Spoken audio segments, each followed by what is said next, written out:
I want to welcome you to the Retro Rogues Live. Please pay attention to our warning graphic. It states that the Retro Rogues Live show is intended for an adult audience and not intended for children under the age of 13.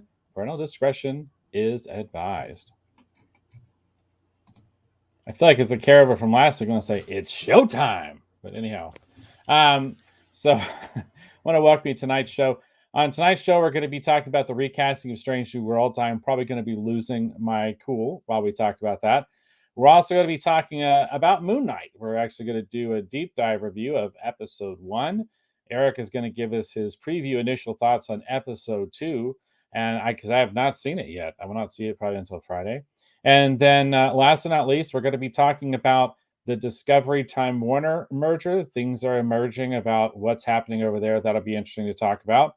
And then I have a brief collector's corner for a few things I have here to show you that have recently been added to my collection. All that and so much more on tonight's episode of the Retro Rogues Live. My name is Dave Beatty. I'm one of your hosts. For nearly the last 30 years, I've been a professional illustrator and graphic designer, worked on a lot of fun things that some people have heard of, such as Irredeemable, Batman Incorporated, and even Cuphead. That's right, Cuphead, the video game, the DLC. Delicious Last Course is going to be dropping in June. And yes, I even worked on that. A lot of fun things going on, but enough about that. I want to welcome back, as always. This is my great co-host. This is Mr. Eric Alexander. Eric, please tell the folks, hopefully watching, a little bit about what you've done as a creative professional.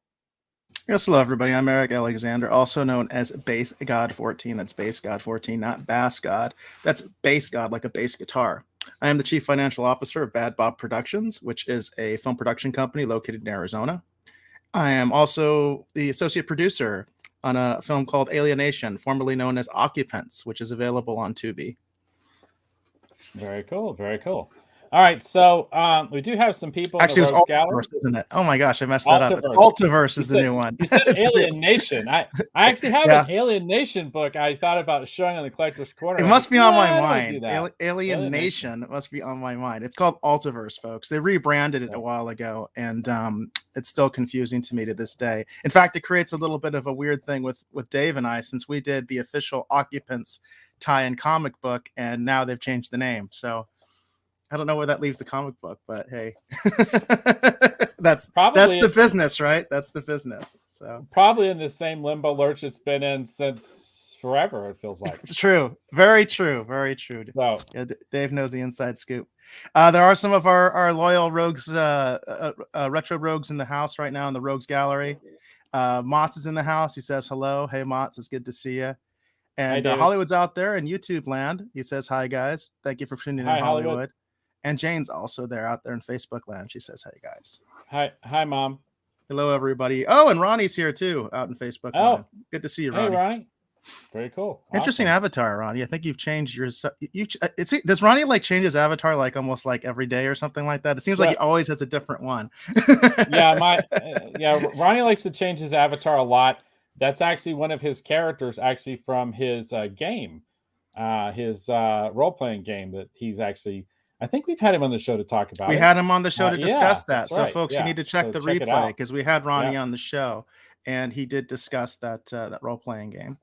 And Ronnie, go ahead and post that link in the chat too to the role-playing game, and we'll push that back out again so people know about it. So, absolutely. And again, check out the previous episode because we did get in depth about that on this show. Looks like AZ Comic Stash is in the house too. Hello. That's Motts on YouTube land. Thanks, Motts. We appreciate that when you do that, by the way, because now you're giving views to both sources. I dig that a lot. Thanks. Appreciate that. It makes me think I should pull it up on my phone and turn the volume down. All right. There you go. Very cool. All right. So do we want to start my Collector's Corner thing here just real quick? And then that sounds good. Other more pressing news. We've actually been doing quite a few pickup videos lately for Collector's Corner, so that's always fun. Yeah. So these I've got some comics and some trading cards. I talked a little bit about some of these actually on last week's episode when Asia was here, but I've actually picked them up now, and I thought I would show off some of my favorites that I picked up. So this is an interesting book here. This is Elf Warrior I don't know if people remember Adventurer, quote unquote, Aircel back in the day. Used to do a bunch of fantasy themed books. I know that friend of the show, Al Sparrow, had a lot of fun actually with Elf Warrior in one of his This Got Made segments on YouTube. But anyhow, I've always liked the adventure in the Aircel books, and Aisha does as well. And so we've been kind of scouring and looking for them. And whenever we find them, we snatch them up. Because I'm trying to build like a collection of these books. But anyhow, so this is Elf Warrior. This is actually issue number 4. It was in like one of those little cheap bin box, you know. This is another interesting too. This is actually a manga that I actually remember actually from back in the day. This is Dirty Pair. I don't know if some people remember Dirty Pair or not, but this is some of the kind of stuff that I read as a kid. This is an old Eclipse book. And Dirty Pair was always kind of a fun manga and an anime series about 2 sexy female operatives. But this was an interesting pickup. And then this one was kind of fun too.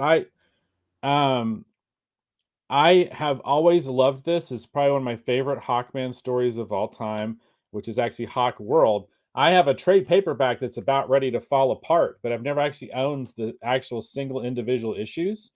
And I found an almost darn near complete set. So this is Hawkworld issue number 1. I consider this a Timothy Truman masterpiece. Hawkworld is in my mind. Really killer cover.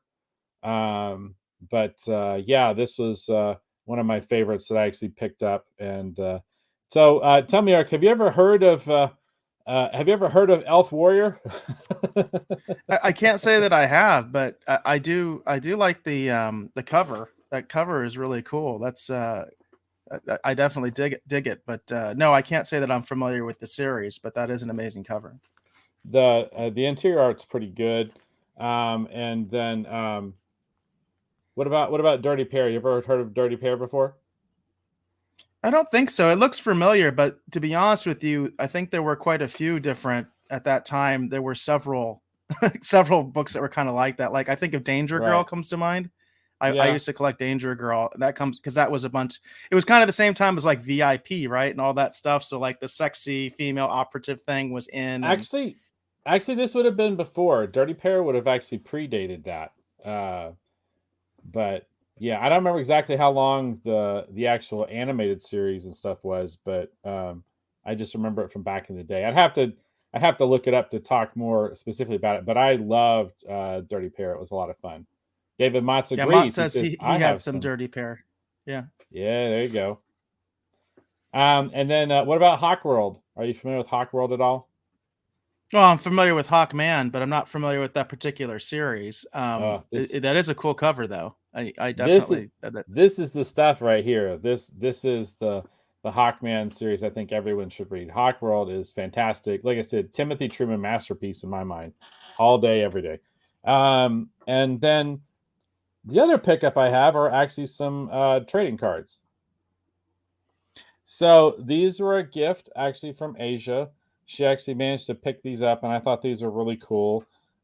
These are actually original Topps Batman 89 trading cards. So these are pretty neat. We got Batman here. I got just a few here to show off. We have Kim Basinger. How do you say that? Basinger. So yeah, there you go. Boy, she was gorgeous. She was gorgeous. Yeah. Wait till they get a load of me. It's a cool shot of the Joker there from when he emerges after he kills his boss. I thought this was kind of neat. This is kind of a neat image of Billy D. Williams. We've been talking a lot about Billy D. Williams as Harvey Dent, aka was supposed to be Two-Face. That never happened, but it's a really cool shot of him as District Attorney, Mr. Harvey Dent. And then this is one of those. Shot of him.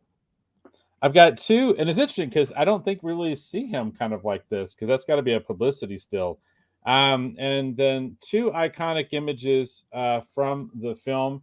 This, of course, is Batman using the grapple gun, which is fun. And then this is one I will do the line for you here. Of course, where Batman grabs the criminal at the beginning who's robbed the family, and he says, who are you? And he says, I'm Batman. So there you go. Very iconic image. There's a whole bunch of these. I don't know if there's like a full set or not, but I'll find out when I get a chance to actually go through them. But really, really cool. And it's neat because these are the old, super old school Topps cards, you know, and that old paper. Well, they just had those kind of two-color backs.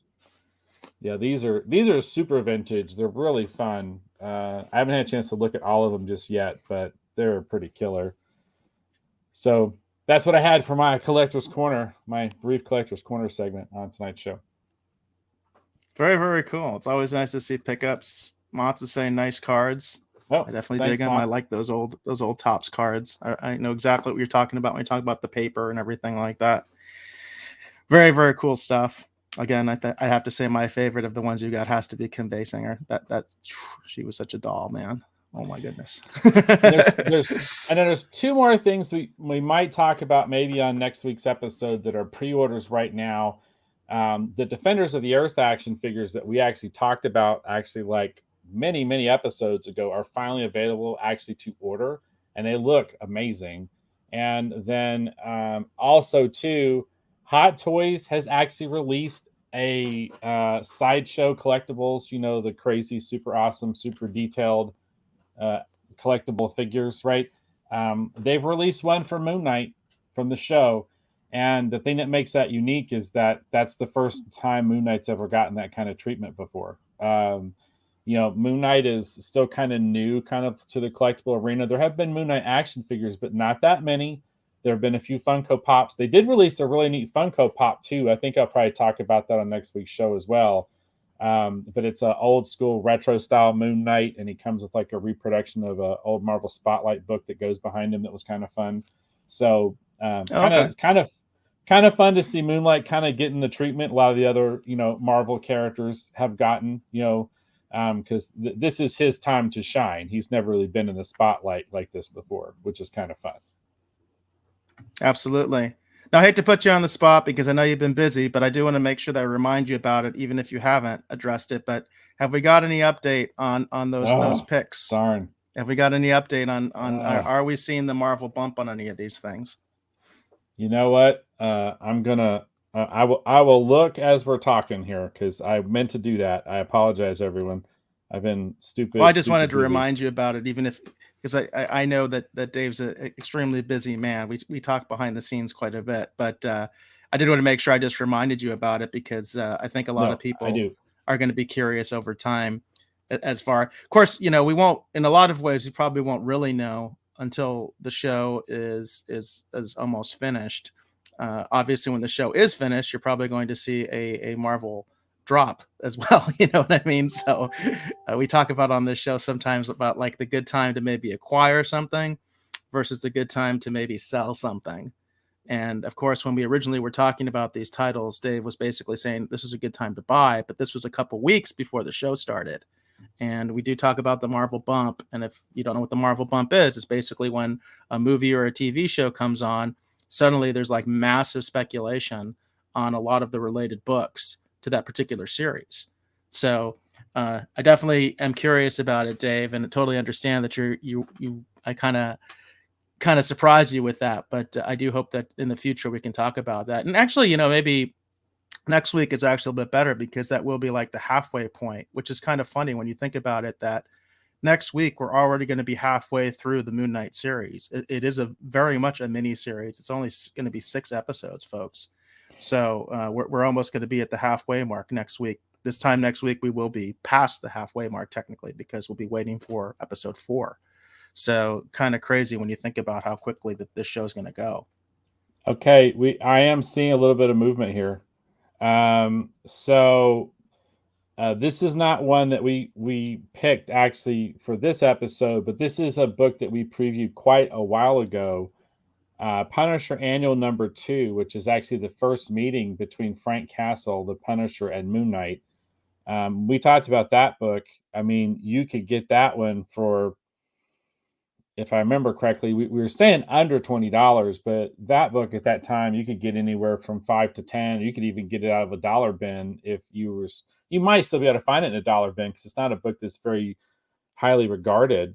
But this is the first Battle of the Punisher and Moon Knight, and it's at $20 right now. I don't remember it being that high. Moon Knight #1, actually, the Fist of Khonshu. If you'll put the graphic back up, that is actually the one with the dudes with the swords, and he's like behind the statue of Khonshu, and there's like smoke behind him. Yeah, that one. That one, I think, when we talked about it before, I know you could get it for less than 20, but I don't remember it being as high as. And again, apologies if I'm misspeaking. I don't remember it being as high as 15, but I'm seeing it at 15 right now. And then two other books that we haven't been talking about, but I've been tracking, have actually bumped as well. 29 and 30. 29 is now going for $35, which I'm kind of shocked to see. And then 30 is going actually for $30. That's quite a move. Mark Spector, Moon Knight #1, which is the honorable mention in the upper corner behind the Rogues logo. That one's going for 25, so that one's already moved up because you could get it for less than 20 or right at 20 before. So that one's also bumped. So we are beginning to see, I feel like, in my humble opinion, that these books are beginning to move.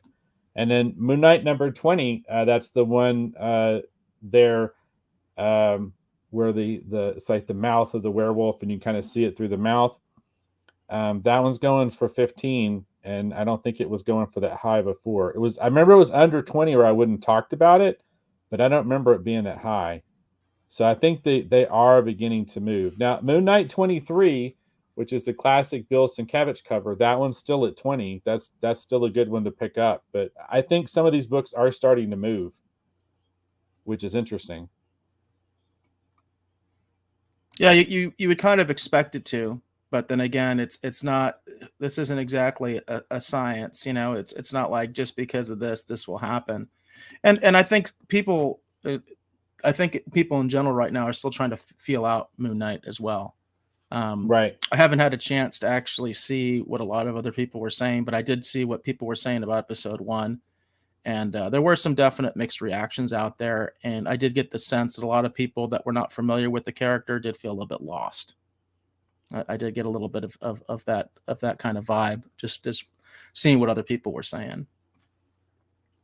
And I could see that. Like I said, Moon Knight's a complicated character, and it looks like they're trying to weave a lot of different interpretations of the character into one show. We kind of use the schizophrenia or the dissociative disorder in order to kind of help explain that. And I think that's not a bad approach, but on the flip, I could also see where some people would get a little lost. Yeah. But like I said, for me, it's kind of hard for me to be too hard-handed with this because I love the character and I'm just having a lot of fun. Actually, see him have a moment in the sun, or a moment in the moonlight, if you will, because it's just fun for me. I've loved the character for such a long time, and it's just cool to see Moonlight getting a little bit of time. Again, we'll say in the moonlight, aka the spotlight, because it's just not something this character's really experienced much of. So I think he's got a lot of potential. I think we should just get into it, but first I do want to give special attention back to Ronnie because he did give us his link. So Ronnie said, I have to keep you on your toes regarding his avatar. He said, I'm a man of many faces. But there's his link right there, folks. It's www.SaturdayNightGamingLLC.com. Please check it out. Please check out the previous episode that we did with Ronnie where he went into depth about this. It is there in the archives, in the past episodes. Should be there on Facebook or YouTube because I think both do keep all the past episodes. If you're on Twitch, you're out of luck. I don't think they keep anything, but those two should be either one of those two should work. So check it out. That was a fun episode. And again, Ronnie really went into depth. And that's one of the things that we do like to highlight is we like to highlight independent projects.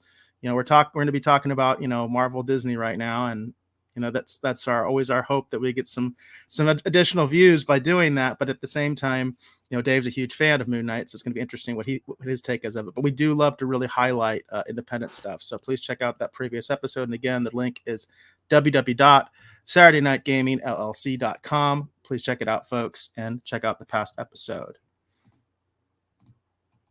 All right, very cool, very cool. All right, so we're gonna get into doing our spoiler talk, our spoiler conversation about Moon Knight episode number one. Oh wait, you want to do Streaming Wars first? Wrong one. I put up the wrong one. I was gonna say, let's start out spoiler free. Let's give people that warning and all that kind of stuff, and then we'll put up the spoiler banner once we're done with our spoiler free thoughts. Which, by the way, I pretty much gave mine last week, so these will basically be Dave's spoiler free thoughts about all right, episode 1, the Goldfish Problem. But yeah, again, this is one of our Moon Knight Rising updates. I love this graphic, and again, another little plug there. Make sure that you check out www.davebeatty.com. This graphic, of course, was used in the official fanzine, which you can get for free as an e-zine. So you can get it as a free download at www.davebeatty.com. A lot of cool stuff in there. And I think it actually, to some extent, it does help as a little bit of a primer, because you did these very nice, very, very quick summaries of the different comic books that you were recommending. And it does give you some insight into the character and sort of the big moments, I guess, of the character as, he started out, and then as he was, as they reintroduced him and then started to give some of his origin story. So it was helpful for me as someone who didn't know Moon Knight. My knowledge of Moon Knight basically comes from my conversations with Dave here on the air, and then also from that book from the official fanzine. So I do want to recommend people definitely, you should check it out. This is the time to do it because it does have that article. We did have a couple thoughts in the Rogues Gallery. Lynn did say that he says, I'm digging the costume and I didn't mind the confusion. We're finding out stuff as the character is. Thank you for joining us, Lynn, and thank you for that comment. And then Jane says, I was lost the first time I watched it, read about the character, watched it again, and caught on to so much more. And I do think that there are a lot of other people that feel that way. So Dave, let's get into the spoiler free first. Your first thoughts on the Goldfish Problem. It was a little different than what I was expecting, but I loved it and had a lot of fun with it. By the time that we got to the end, I was losing my mind. We get into spoiler conversation, I'll explain kind of more in depth why. But I really enjoyed kind of the way that they set it up. It is a little different than what I was expecting. But we get into spoiler conversation, I can talk about that. But I'm loving it so far. And I really like the costume. It's an interesting mix of like mummy and ninja with like Moon Knight, thrown in. Yeah, I really, really liked it. I really enjoyed it. I'm really excited to see the second episode. Apologies, I haven't had a chance yet, but I will get a chance to see it actually tomorrow. So yeah, I loved it. I loved it. It was a little different than I was expecting though. So you're giving it a recommend? Oh yeah, I'm giving it a recommend. It's just one of those things. It's like if you have a Disney Plus subscription already, like I think you should check it out. I think it's a good quality show, at least from the first episode so far. And like I said, I like Oscar Isaac. Like I like what he's doing with the way that he's kind of portraying we're starting to say spoiler free. I like what Oscar Isaac is doing. I could get more in depth when we actually talk about, whatever, a little bit more in, spoilers. But no, I really enjoyed it. I really enjoyed it. As a Moon Knight fan, I was just really just having a lot of fun with it. But I could see what you were saying too with your review last week too, with the dad jokes and everything. Like that it definitely fits within. It definitely fits the tone of the MCU. There's no doubt about it. And I talked about the rating, which I was surprised about. I thought it was going to be mature. I mentioned that I thought that was kind of part of bringing in those Netflix shows. Like there was some synergy that was supposed to be going on because obviously a lot of those Netflix shows are mature, and they even kind of did it's not exactly a rebrand, but now you have this option on Disney Plus if you want mature content, because it's those Netflix shows. A lot of those shows are mature. And I kind of assumed that Moon Knight was going to be in that same category, but no.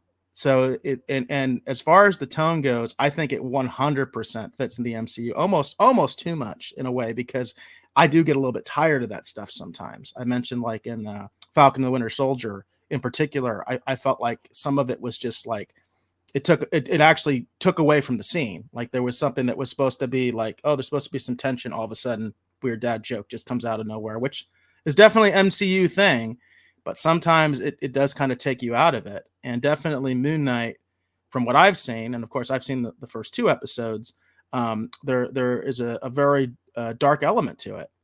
Plus, you're dealing with mental illness, right? And you're dealing with severe mental illness. We're talking about multiple personalities and things like that. So we're talking about severe mental illness here. So it's interesting, but, it fits. It does fit in the MCU. I'll say that, there's no doubt in my mind that it does fit in that sense. Mott says that he's digging it so far. So we got someone else who's liking it. And then Lynn was agreeing with, I think, with something you said. He says definitely more of a mummy ninja Moon Knight and no Super Klansman vibe.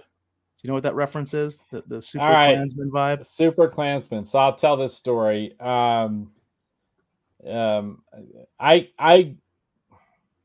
grew up in a part of town that dressing as Moon Knight would not have necessarily been a good idea because, as Lynn pointed out to me and a few other people, they are like, you would get murdered, Dave. You would just look like the Super Klansman walking around.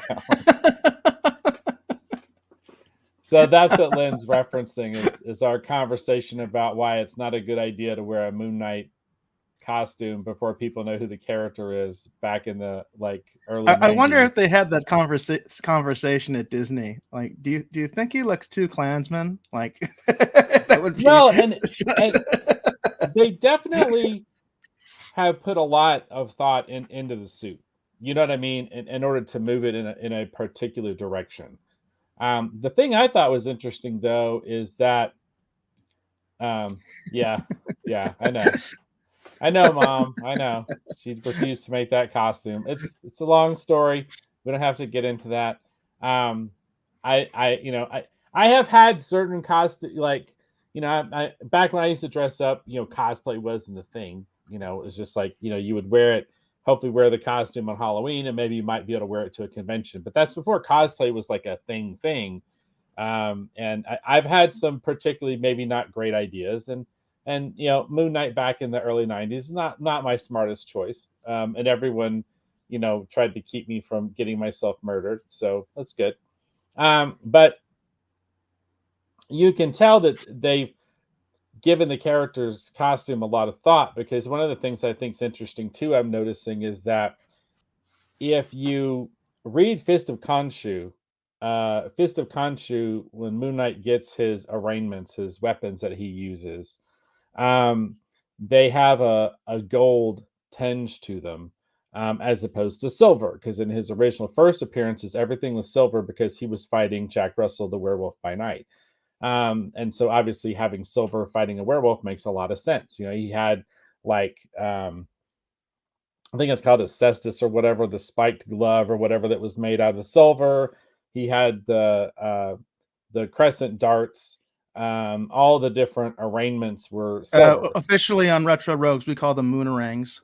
Moonerangs, yes, the moonerangs.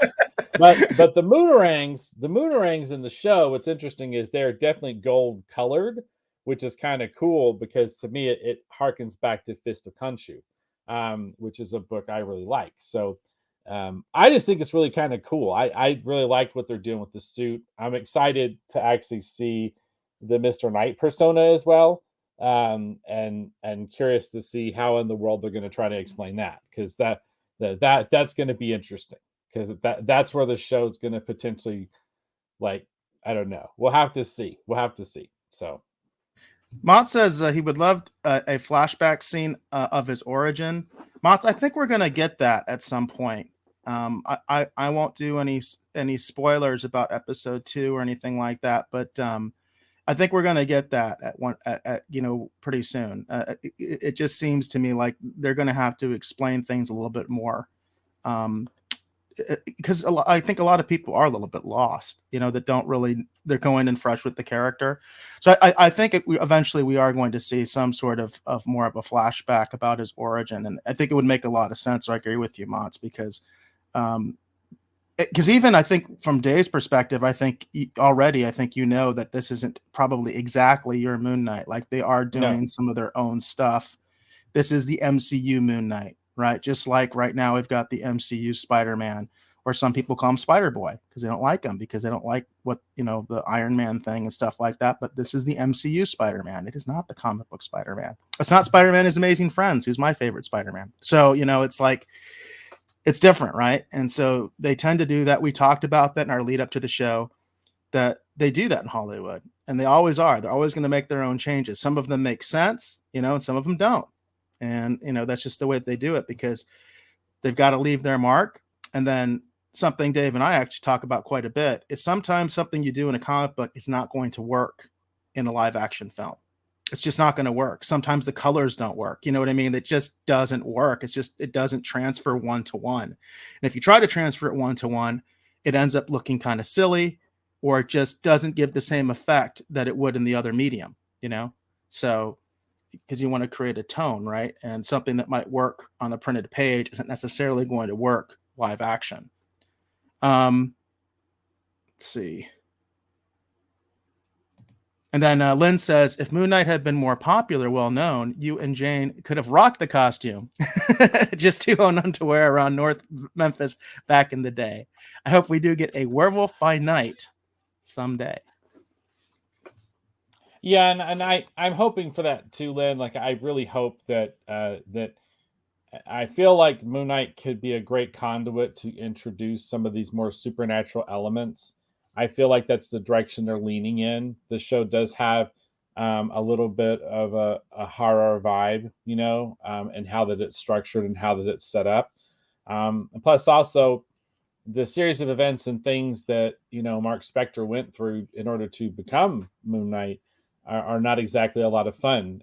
Whether they give us, the Moon Knight #1, retelling of the origin, which is he's a mercenary on a mission, and he dies and is resurrected in the shadow of the statue of Khonshu, or they decide to give us the original, Werewolf by Night version, which is where he's basically recruited and he's basically given this arraignment specifically to take on, the Werewolf by Night, or a combination of the two somehow.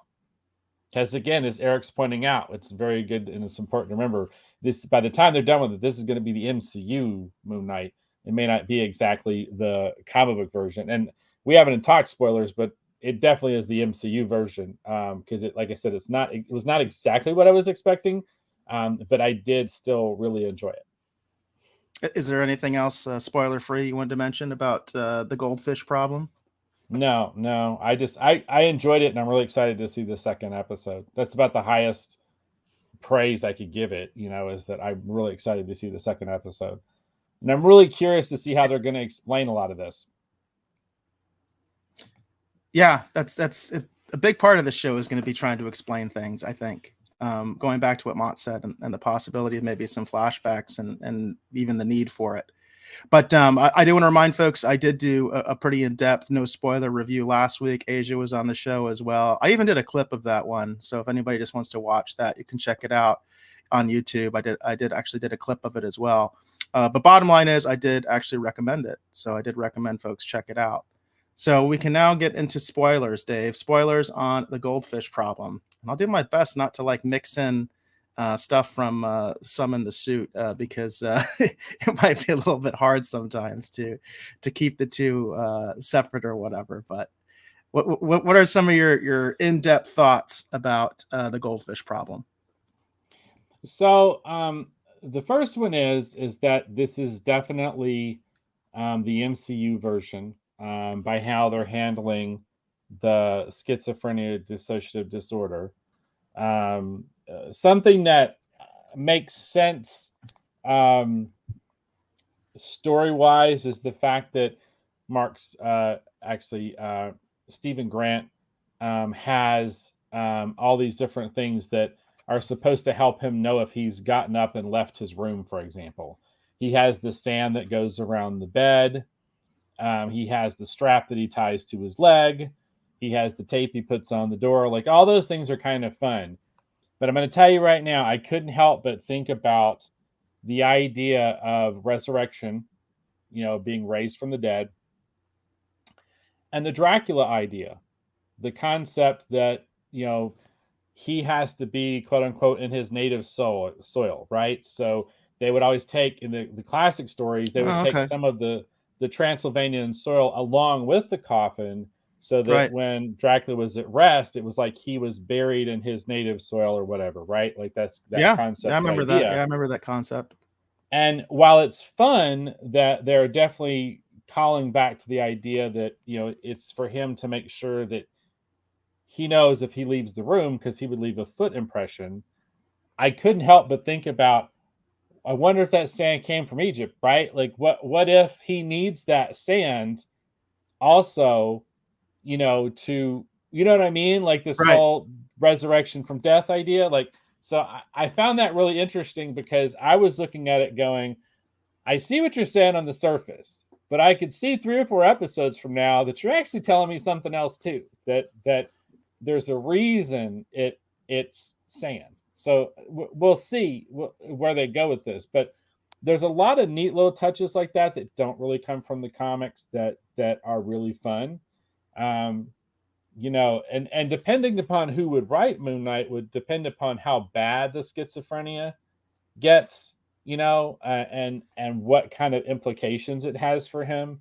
Some of the early stories, they just play it as if it's another identity, and it's not totally disjointed. But then as other writers would take it and play with the concept, they would make it more elaborate, and more entrenched. But this is definitely the MCU version of Moon Knight.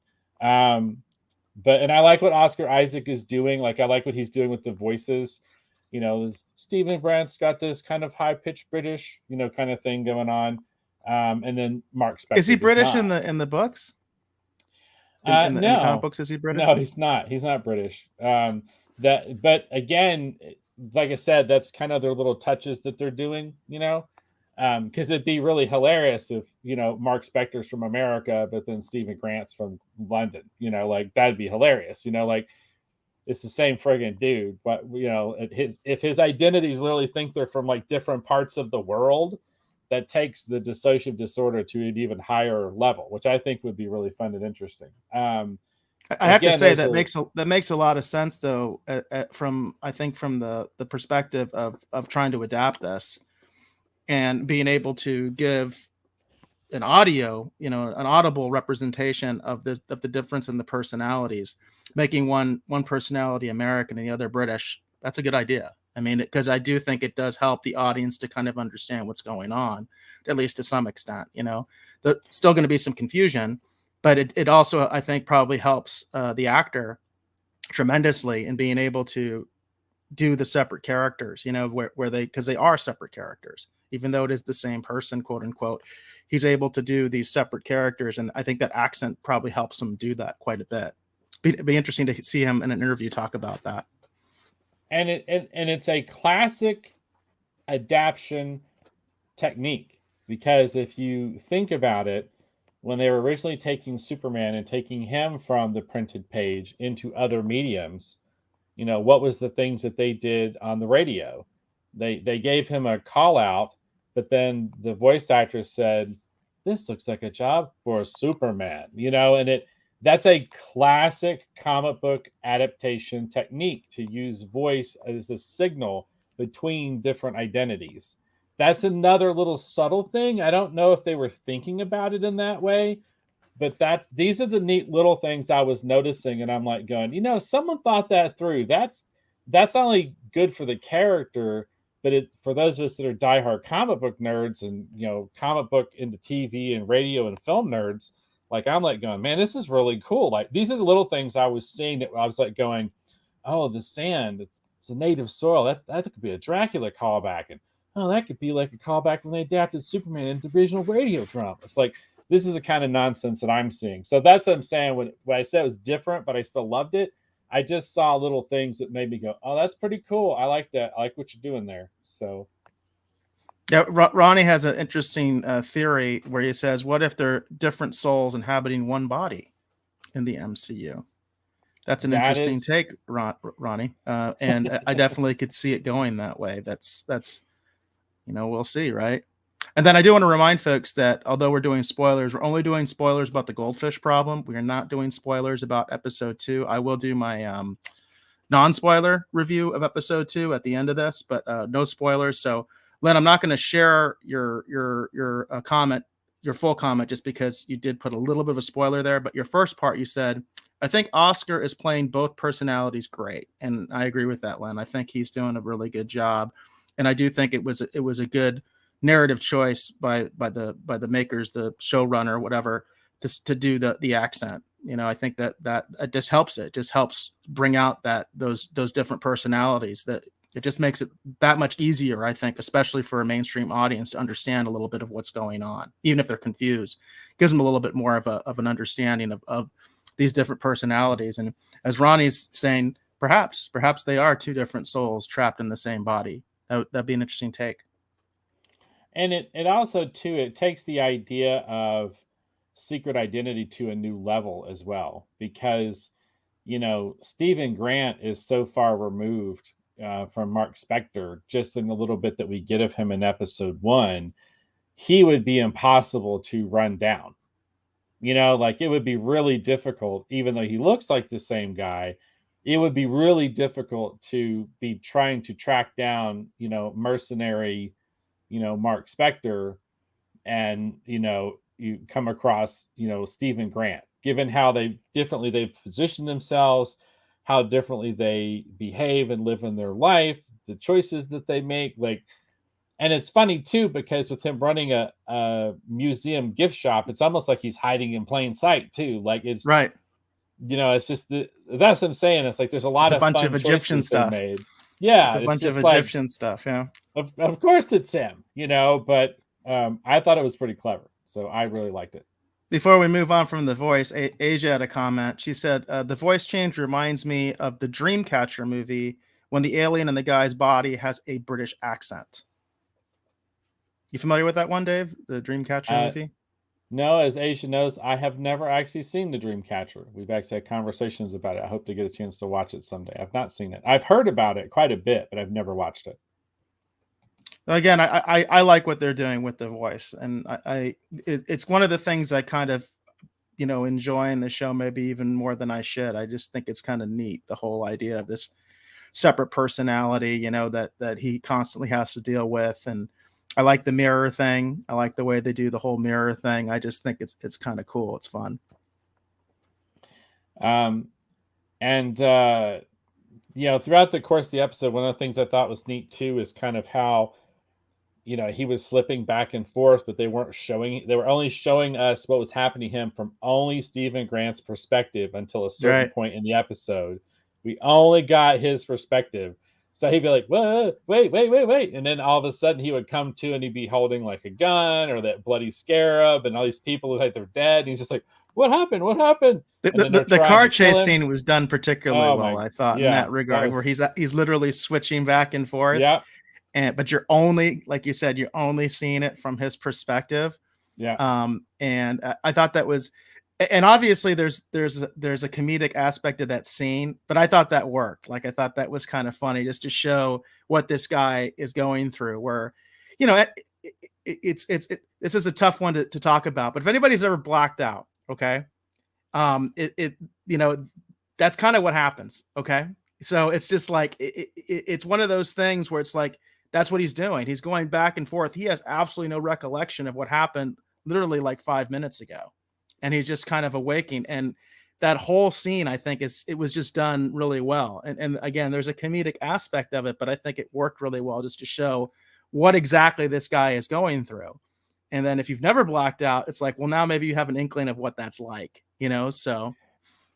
What's interesting is a billion years ago when I studied martial arts, when I was actually testing for my second degree brown belt test, I had to do a multi-person randori. And the martial art I was studying is Aikido Jiu-Jitsu, which is actually the parent system of Aikido. And I had to do a three person Randori. So basically, it was me, and then 3 people were attacking me at the same time, and I had to successfully defend myself against them for a certain amount of time. I had been training for that particular test for like 6 months straight. 6 months straight, 7 days a week, every waking moment I had, because I wanted to get my black belt. Long story short, I did not pass that time. I had to actually take the test again.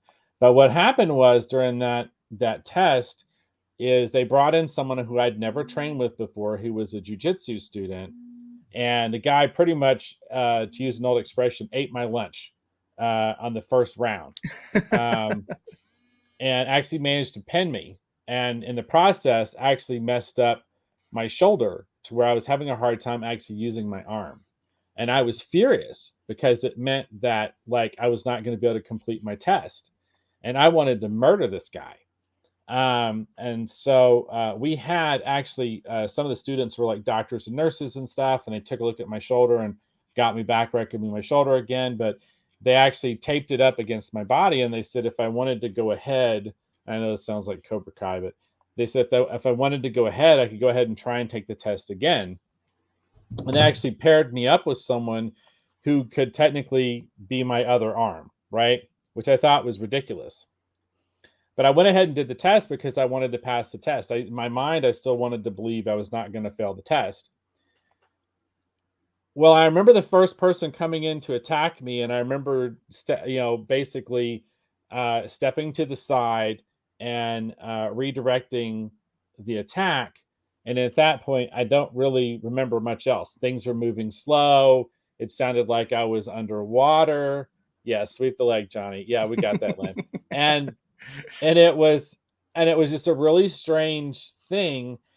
And when I kind of came to, basically everyone was out unconscious, almost on the mat, slowly picking themselves up, including the guy who was supposed to be helping me, because apparently I turned on him too. And the jiu-jitsu guy, I had pinned his arm behind him almost to where his fingers were touching his ear, and I'd shoved him through the drywall, and they were trying to get me off of him. So when I was watching this, I was thinking about that experience, and kind of in my back of my head, like reliving it, thinking about, yeah, that's kind of what it's like. There you go. There you go. Well, Asia provides another perspective from that side. It's like every time he said the stupid one is in control, she says, I was dying. That is every drunk man in America. Very true, Asia. Very, very true. But I did like that too. The stupid one is in control. The voice is pretty funny. It's pretty hilarious. It's kind of strange, because that's an interesting choice when you're talking about the audible aspect as well, because this is supposed to be a very kind of foreboding figure, right? I mean, just look at the way he looks. But the voice is kind of, I don't know, the voice is kind of strange, because you kind of want to laugh, right? When he talks, because he is kind of, the way he talks is kind of silly, right? And so, yeah, when he says, that's the first thing he says, right? The stupid one is now in control. That's like the first line you hear from him. And it's just like, it's just kind of funny, to see that's the way they're going with that particular character. I don't know what you think of that, Dave, as someone who was more into the comics and everything like that. Because what do you think of the voice of the it's the Egyptian god Khonshu? Yeah, there you go. Yeah. It doesn't bug me at all. I thought it was actually an interesting choice, because there was a lot of different ways to take that character and that interpretation. I think I mentioned on the last episode, I'd heard that F. Murray Abraham was going to be doing a voice, and I was curious if he was going to be the voice of the Moon Knight persona, or something else. Well, now we know he is actually the voice of Khonshu, the Egyptian god of the moon. For those people who may not be familiar, I'm a big F. Murray Abraham fan. I love the movie Amadeus, where he plays Siglieri, the rival for Mozart. Fantastic film. I often will have that actually on just to have on for fun, because I love that movie. And so I just thought it was a neat choice. That's the thing. As I'm saying, it didn't necessarily fit. It's not what I would have done. Not what I would have done. However, I quite enjoyed it. Yeah, I definitely hear that.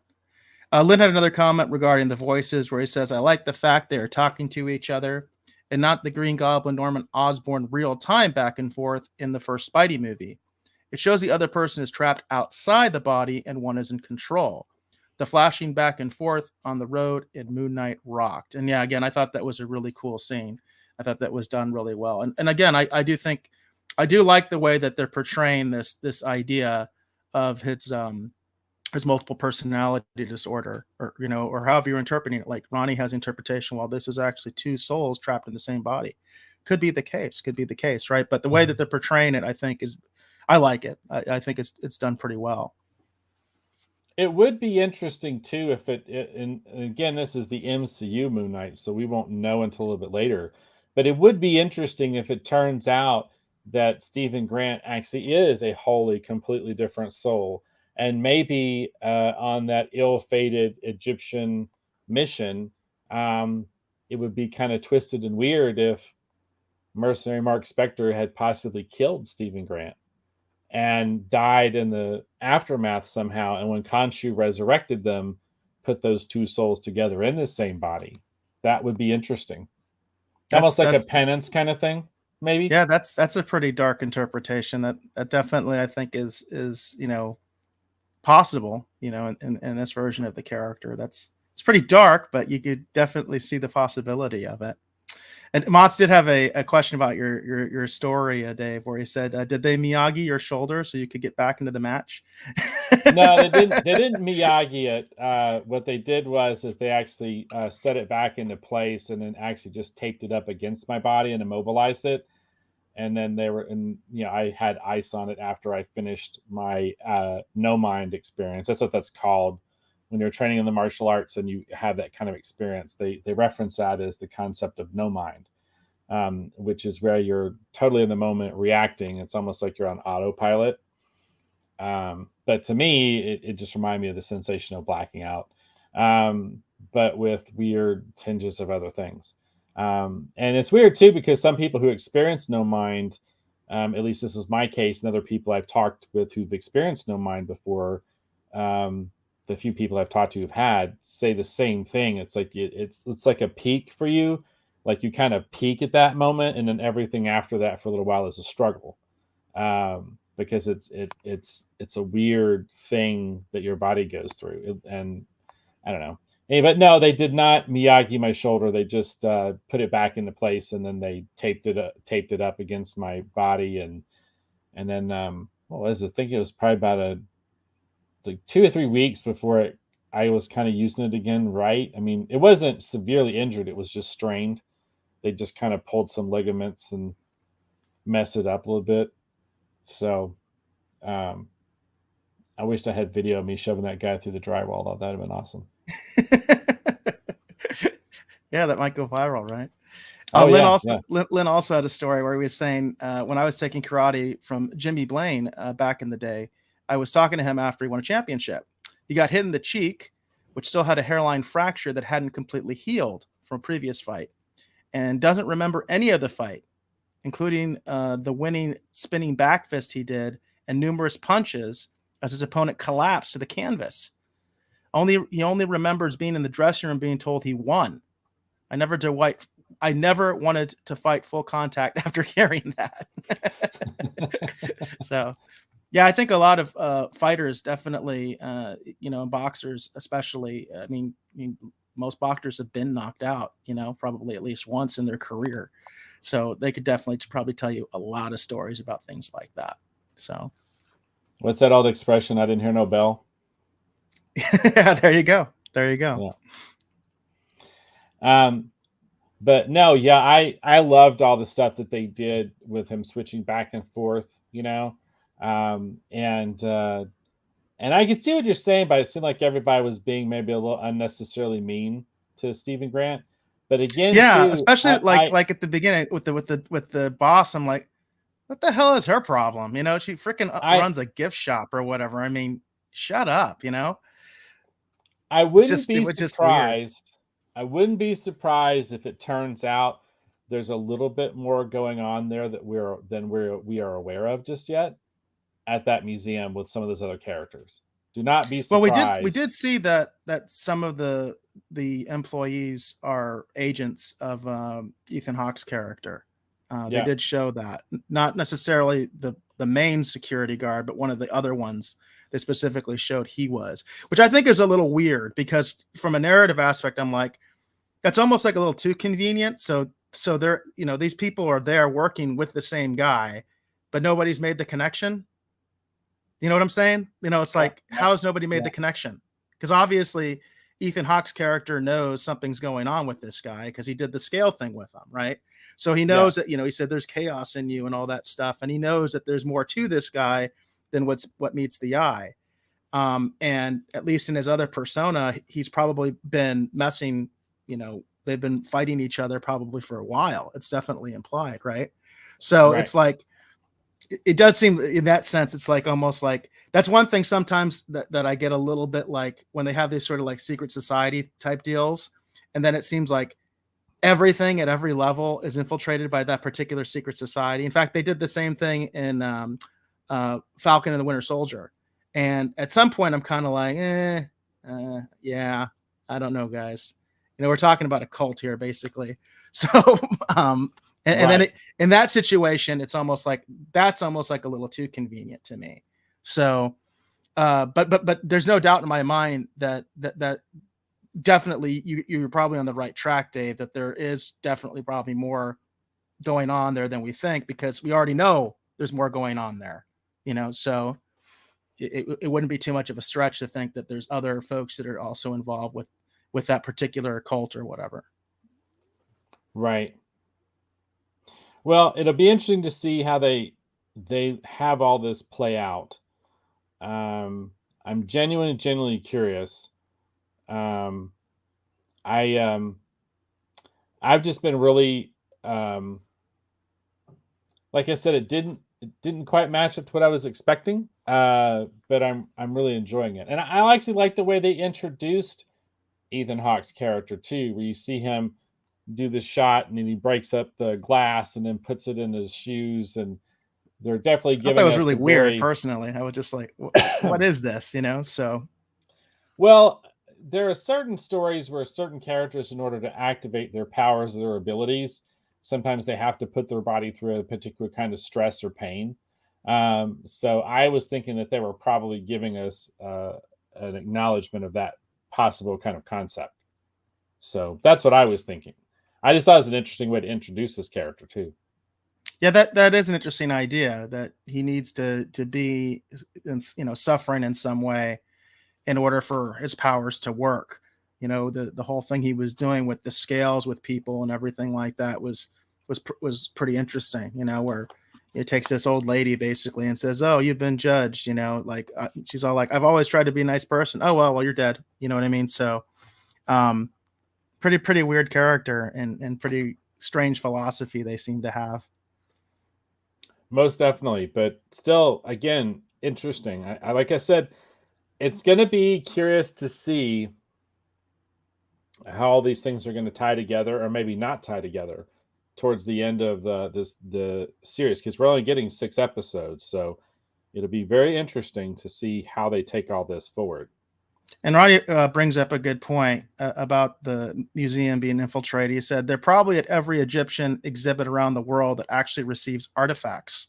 And Ronnie, that makes sense to me. The only thing that I was struggling with a little bit that took me out of it was like, well, how did they not know about Mark, aka Steven? Like, how is there no, like, they seem completely taken surprise about that whole situation. So I agree with you. It does make sense that this, Egyptian cult would infiltrate, Egyptian exhibits. But the only issue that I had was like, well, how did they not know about, Mark, aka Steve, at all? Like, because they seem completely surprised about that whole situation, including Ethan Hawke's character, who clearly has supernatural powers. So he's just like, he didn't know about this thing either, and I think it's very clear that Moon Knight's been causing them problems, since before this. Like, this is not the first time that he's been on their trail, so to speak, for a while, to get that particular artifact. Yeah, no, and then we got to talk about the scene. the scene in my mind. What's the scene? The scene is when Ethan Hawke's character decides to basically take out Stephen Grant, aka Mark Spector, and he releases this creature into the museum that's going after him, which while I now know is not a werewolf, was werewolf-like. I'm going to put that out there. It was still werewolf-like, okay? And it basically looks like it's going to have his lunch, because clearly, the thing has, powers and abilities. It's super agile, super fast. We can assume that it's got, some sort of superhuman strength. It's got claws, right? And then he's trapped himself in the bathroom trying to escape this thing, and it's going to come into the bathroom and kill him, the restroom, whatever. And he's not sure what to do. And this is when we actually see, this is the second time that Mark Spector talks directly to Stephen and just straight up tells him, it's like, I can save us, but you have to give me control, and you can't fight me this time. And he's very hesitant at first. He's like, but that thing's going to come through this door and it's going to kill us. And I was just like, this is so cool. It was just, I love it too, because it reminded me of like the things that Chris Reeve would do with his performance of Superman. Because Stephen Grant's kind of just like, he's kind of like, oh, whatever. And then, Mark has a completely different body posture. Even the way that they shot him standing, because he's more facing the door. He's talking to Stephen, but he's still prepared for what's going to come through that door. And I was like, these are all neat little things. Like, whoever was doing this was paying attention to what they're doing, because this is pretty cool. He wasn't just turned directly addressing him. He was actually initially, he was facing the door because he was preparing for the thing that was going to come through the door. He's like, look, you just got to let me take over. Just got to let me take over. Just, I thought that was really cool. What did you think, Eric? No, I really enjoyed it. I thought it was done really well. Asia has a comment under Fairy Black Mother on YouTube. He says, Dave is talking about that wolf bait and switch on us. Then we see an amazing scheduled beatdown. I like the transformation shots. And I really like that too. I thought it was, I like the nice touch of the creature kind of yelping and trying to get away, just to kind of show how powerful Moon Knight is, because that's what it does. It just shows you that Moon Knight is like kind of in a class by himself. So I like that, because that gives you a little bit more insight, just in a very quick little scene of what Moon Knight really is and just how powerful he actually is. So yeah, I thought that was done really well. That was one of the things that actually that I kept on thinking when I was watching. It's like, well, they better show him in the suit. You know what I mean? As much as I enjoyed the car scene and stuff like that, it's like, I don't want the whole show to be that, I want to see him in the suit. In the back of my mind, I was always thinking, are we going to have to, is that what this episode 4 thing is about? That I talked about, where they sent 4 copies to the reviewers of a six episode series, because they were like, because they're going to take 4 episodes to understand what's going on. I was like, are we going to have to wait till like episode 4 before he's actually in the suit? And I would have hated that. I like the fact that they introduced him at the end. I thought that was good, because I think there's that's kind of like the proper amount of anticipation. So there is anticipation, but at least you get a payoff at the end. And I like that. I thought that was really cool that we did get that payoff at the end, where he does get to assume the suit, and we do get to see at least some inkling of just how powerful he actually is, that he just beats the crap out of this demon hellhound thing. You know what I mean? Like, it's not even really a contest. So yeah. And I love the way they did it too, because you see the creature like doing like this, and he's like pulling it back into the room. I was just like, it was a little comedic, but I was like going, all right, I see what you did there. That's pretty cool. Because it was like you did, and Ace is right. It was a total bait and switch, because I'm like going, man, they're having a heck of a fight. And then you see that thing doing this, and he's yanking it back in the room, and I'm like, right, he's trying to get away. It's not a heck of a fight. The creature's getting their ass handed to him. So yeah, I thought it was pretty cool. We had a hello over here on YouTube from Dead, and it says, hello, David Man, with a smile, and it says, it's Mary, by the way. So I don't know if you know who that is, Dave. I know who that is. Hi, Mary. You're checking in. But no, I really liked the first episode. I liked how they built toward the built up to the reveal of Moon Knight at the end. I'm really enjoying it. I'm really enjoying it. The big question mark for me, which I think happens in the second episode. I don't want to get into spoilers. I haven't seen it, but based on something I've seen, you can speculate since you haven't seen it. So if you want to speculate about episode 2, you can do it. I won't confirm or deny. So right, I'm curious to see how they're gonna try and work Mr. Knight into this. I've kind of confirmed had it revealed to me that the Mr. Knight persona shows up in episode 2. But I haven't seen it yet. So I'm really curious because that's the wild card for me. That's the one thing where it's like they could pull it all together or they could break this thing. It's like they got to really be careful about how they do that. Because when I think of the Mr. Knight persona, I think of it in a very specific way. I did not read a lot of those books, but to me, it represents a very specific kind of idea in relation to the character. So it'll be interesting to see how they incorporate it and what they do. Indeed. James is also in the house. He says, "Hey guys." Hey James, good to see you. Thank you for commenting and checking out the show. Did you have anything else as far as the spoilers for the Goldfish Problem? No, like I said, it was different than what I was expecting, but I loved it. I'm having a lot of fun with it. And like I said, again, too, for me, it's just a lot of fun, again, to see Moon Knight getting his moment in the moonlight as opposed to the spotlight, because it's a character I've loved for a long time. And it's just really kind of fun to, he's getting all the silly things everybody else gets. He's getting the Funko Pops. He's getting the crazy little super expensive, like action figure treatment and all this kind of stuff. And it's just kind of fun. So, I'm really curious to see where we're going to go because there's a lot of awesome stuff they showed us in those trailers that's going to be coming up. And I'm really excited for it. So yeah, it should hopefully be a fun ride. So that's it for me for episode 1. Yeah, I agree. As far as I think episode 1 did a really good job. I mentioned it in my spoiler-free comments that one of the biggest concerns I've had ever since I found out about the reviewer copies and stuff like that was like, oh, are we going to have to wait forever to have any sense of what this show is and to get invested in it? And I didn't feel that way. Now, I do believe that there are some people out there that do feel that way, that they're especially people that have like no knowledge of the character whatsoever. They do seem confused. So again, this is your place to come for Moon Knight information because Dave is so into the character. And again, we did that primer, in the easing. So if you're a little bit confused, this is the place to come and to ask questions. So I definitely encourage that from all of you. So I think that's it for our spoilers on episode 1. I'm just going to briefly talk about episode 2 because again, this is a non-spoiler review. Dave has not seen episode 2. So I don't want to ruin anything for him or for any of you out there that haven't seen it yet. It only came out yesterday. So I will say that just straight up that I did enjoy it. You will get more insight into the relationship of Mark and Steve. Definitely.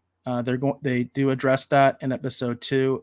I would say that that's probably the main thing they do in episode 2 is they do talk more about that relationship. So for those of you that are curious about it or maybe don't quite understand it yet, you're going to get a lot more insight into what's going on there.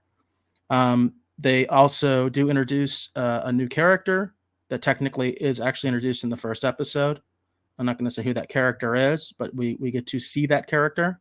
So that gives you a little bit of a clue. And that's interesting. And what that relationship is interesting. Once we find out what that actual relationship is, it's kind of interesting. And there is more about Ethan Hawke's character. We do kind of get much more of a sense of what he's about.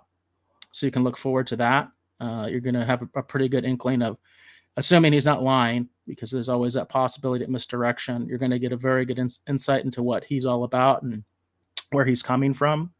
So they do explain a lot in this second episode that gives you a lot more information about what's going on. And I enjoyed it. So I'll definitely give it a recommend to all of you out there. Check it out. If you liked the first episode, I think you'll definitely like the second episode. If you're confused in the first episode, the second episode is going to help you understand what's going on a lot more, especially if you're paying attention. You're going to actually have a lot better insight. Oh, this is what's going on. This is what he's about. And yet it's not necessarily definitive. They do play around with something as far as like, it was kind of interesting the way they did it. They do play around with, like I mentioned in my review, that one of the things I kind of liked was there was almost like a Joker aspect to this, where it's like sometimes you kind of wonder, is everything real? Like, that was one of the fun things about the Joker film, is like you don't really know what's real and what's not. There's clues, but there's no definitive answer in the Joker about what really happened and what's just in his head, right? And they do play with that a little bit more in this one. And I want to talk about that definitely next week when we do the spoiler review, because I'm not sure if I liked exactly what they ended up doing. So I'll just say that. But they do play with that idea a little bit. So yeah, it's interesting, and I did enjoy it quite a bit. And like I said, if you were a little bit like confused about episode 1, I think episode 2 is going to help you to understand a lot more. And if you liked episode 1, you're probably going to like episode 2. Very cool. Very cool. I'm looking forward to episode 2 and the discussion that will occur after, because I am like I said, like some episode 1, I really loved it. I had a lot of fun with it, but it was definitely different than what I was expecting. It's definitely the MCU Moon Knight. But it's not affecting my enjoyment in a negative way at all. Like I said, there's little things they're doing I think is really interesting. So I'm curious to see if there's going to be more things like that they do as the other episodes come out. Like, am I going to see other little interesting things that are, a more broader approach to adapting a character? So it should be really cool. I'm looking forward to it. Yeah, I hear you on that. And I'd be interested to see, like, so far, most of the opinions that I seem to see are people that really are not familiar with the character. And I would be curious to see what other people who, like you, are very familiar with the comics, like what they're thinking. Like, I can almost see it just based on your comments that it could be like completely either way. Like, some people are probably, like you, they're accepting it, they're enjoying it so far, and others are just like, nah, that's not it. Because I hear that all the time. Where people are just like, oh, well, that's not like the comics and blah, blah, blah. Well, there's reasons for that. And sometimes they're good and sometimes they're bad. But you have to accept that this is a different thing. It's a different adaptation from a particular source material. And it's not meant to be one for one by any means. That they're going to mine and pick and choose what they think is good, and they're going to discard the rest. And sometimes they do a good job of that, and sometimes they don't. So Lynn says, you haven't seen episode 2 yet? The question mark. It's been out over 24 hours. What? People have lives or something? Well, not me, Lynn. I saw it. See, I have no life. So there you go. Dave, he's always busy. He's busy all the time. So, and then Lynn also says, the only thing I liked about the Joker movie was the neighbor reveal. Nice, scary twist. And that does allude to what I was talking about is, it doesn't spoil anything to say this. Is that relationship real? Yeah. Yes or no? And there kind of is an answer, but there kind of isn't. That's the point. Like, it's like you just never know exactly 100% what is real and what is not with that movie. Like I said, I remember having that argument with my brother. It was over a completely different scene and a completely different thing. And my brother was like, well, I didn't like this. So I was like, well, maybe it didn't happen. That's the rebuttal you can have to anything in that movie. That's what I think is so neat about it myself, and Dave and I gave a really high review of that and definitely recommend it, which is another old episode you can check out. Check out our review of the Joker. And the episodes that led up to it too were a lot of fun as well, because Professor Hugo Strange was on the show, and we dissected all the different interpretations of the Joker, no less. Going back to what I consider the first, which was actually the inspiration, which was Conrad Veidt in The Man Who Laughs. The Man Who Laughs. Yep, we went all the way back. So yeah, we went pretty in depth on the Joker, no doubt about it. A lot of fun. Cool. All right. So let's go ahead and move on. So we've got two interesting stories here, Eric. Do you want to do the streaming wars story next, or do you want to do the why are they doing this Star Trek story next? I think we can leave the business thing because that's mostly going to be business, and I understand if people want to tune out or whatever at that point, because it's more of a business discussion about what's going on at Warner Brothers Discovery. It'll be some interesting speculation on our part, but I do think that we definitely want to get into this because I know you have a lot to say. I do have an article all queued up. It's got a lot of different images in it, Dave, so you can refer to it.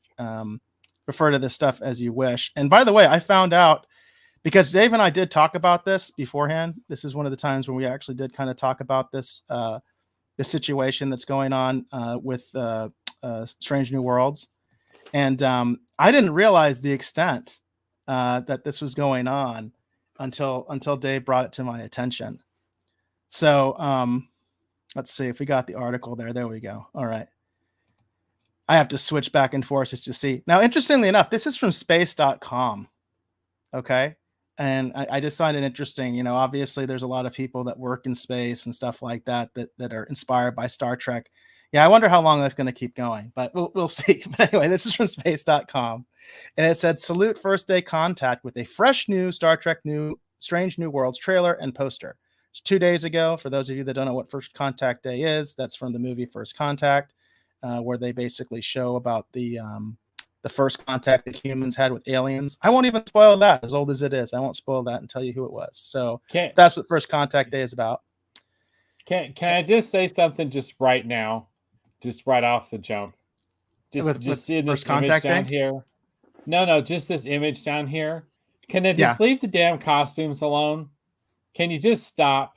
Like what in the hell are you doing? Because I kind of got used to the Discovery versions that had the kind of funky collar. It kind of grew on me, and I was like, okay, all right. And so I was kind of expecting that. And then I see this. I'm like, what in the hell are you doing? Can't you just leave the uniforms alone at least? You were trying to give us, after the pilot was picked up, versions of the uniforms. Now you're trying to dial it back, but make it look like the away team jacket. I don't understand what you're doing with these costumes. Would you please knock it off and just stop? Just stop it. It's so frustrating to me. And we haven't even got to the stuff that really has made me upset. But I'm just I don't like the costumes. Why are you just go ahead, Eric? I'm sorry. No, that's good. I mean, this gives everybody kind of indication of what's going on here and where we're going to go with this. Now, I wonder if you've seen this article or at least the contents of this article somewhere else, because there should be another image that you should be freaking out about. So it says, however, you're celebrating this year's First Contact Day. Make sure you fly your Star Trek colors by checking out the latest electrifying trailer of the new 10-episode Paramount Plus series, Star Trek New Voyages. Spawned from the streaming platform Star Trek Discovery show and beaming into our living rooms on May 5th, Strange New Worlds is a return to the old-fashioned Planet of the Week format once popularized in Gene Roddenberry's Star Trek, the original series. It's funny how that's exactly how they're marketing it, by the way. That's right there. It's just right there in print for you. So it chronicles the ongoing outer space adventures of the USS Enterprise and its Starfleet crew commanded by Christopher Pike, his number one, and science officer Spock, as they navigate the spaceways in search of new life and new civilizations. The Intrepid trio was last seen in the Star Trek Discovery Season 2 finale. You can check out our Star Trek streaming guide, blah, blah, blah. It says new full trailer, blah, blah, blah. Here's the part that I think I want to get to. So it says, our mission to chart the stars, push the boundaries of what is known and what is possible, Captain Pike declares in this thrilling preview. And we've got this poster. And I'm curious, Dave, if have you seen the poster? Or is this the first time you're seeing it? No, this is the first time I'm seeing it. And okay, this is the poster. We are still messing right off the bat. You're probably already going insane with the costumes, okay? Because I am, Lord. Okay. Why? Especially until you find out who the woman in white is, if you don't know. So, Strange New Worlds will showcase recast versions of legacy characters that might sound a bit familiar to fans old and young, like Cadet Uhura and Nurse Christine Chapel and Dr. Mbenga. His new faces include Andorian Engineer Hemmer, Lieutenant Erica Ortegas, and Leon Nunez Soon. Okay, so all right, so this is what Christine Chapel is going to look like in the new show. That's it. That's Christine Chapel. Now, why she's in the show, I have no freaking idea. But yeah, she's in the show. I also think that this is kind of it's kind of funny because if you know about classic Trek, number 1, of course, was portrayed by Majel Barrett Rottenberry. Okay, she also portrayed Nurse Christine Chapel. You know, so I guess I don't know, this to me almost feels like it's just like a kind of a weird slap in the face because she played both characters, right? So it's like now they're going to have her as a separate character in this show in this stupid white uniform.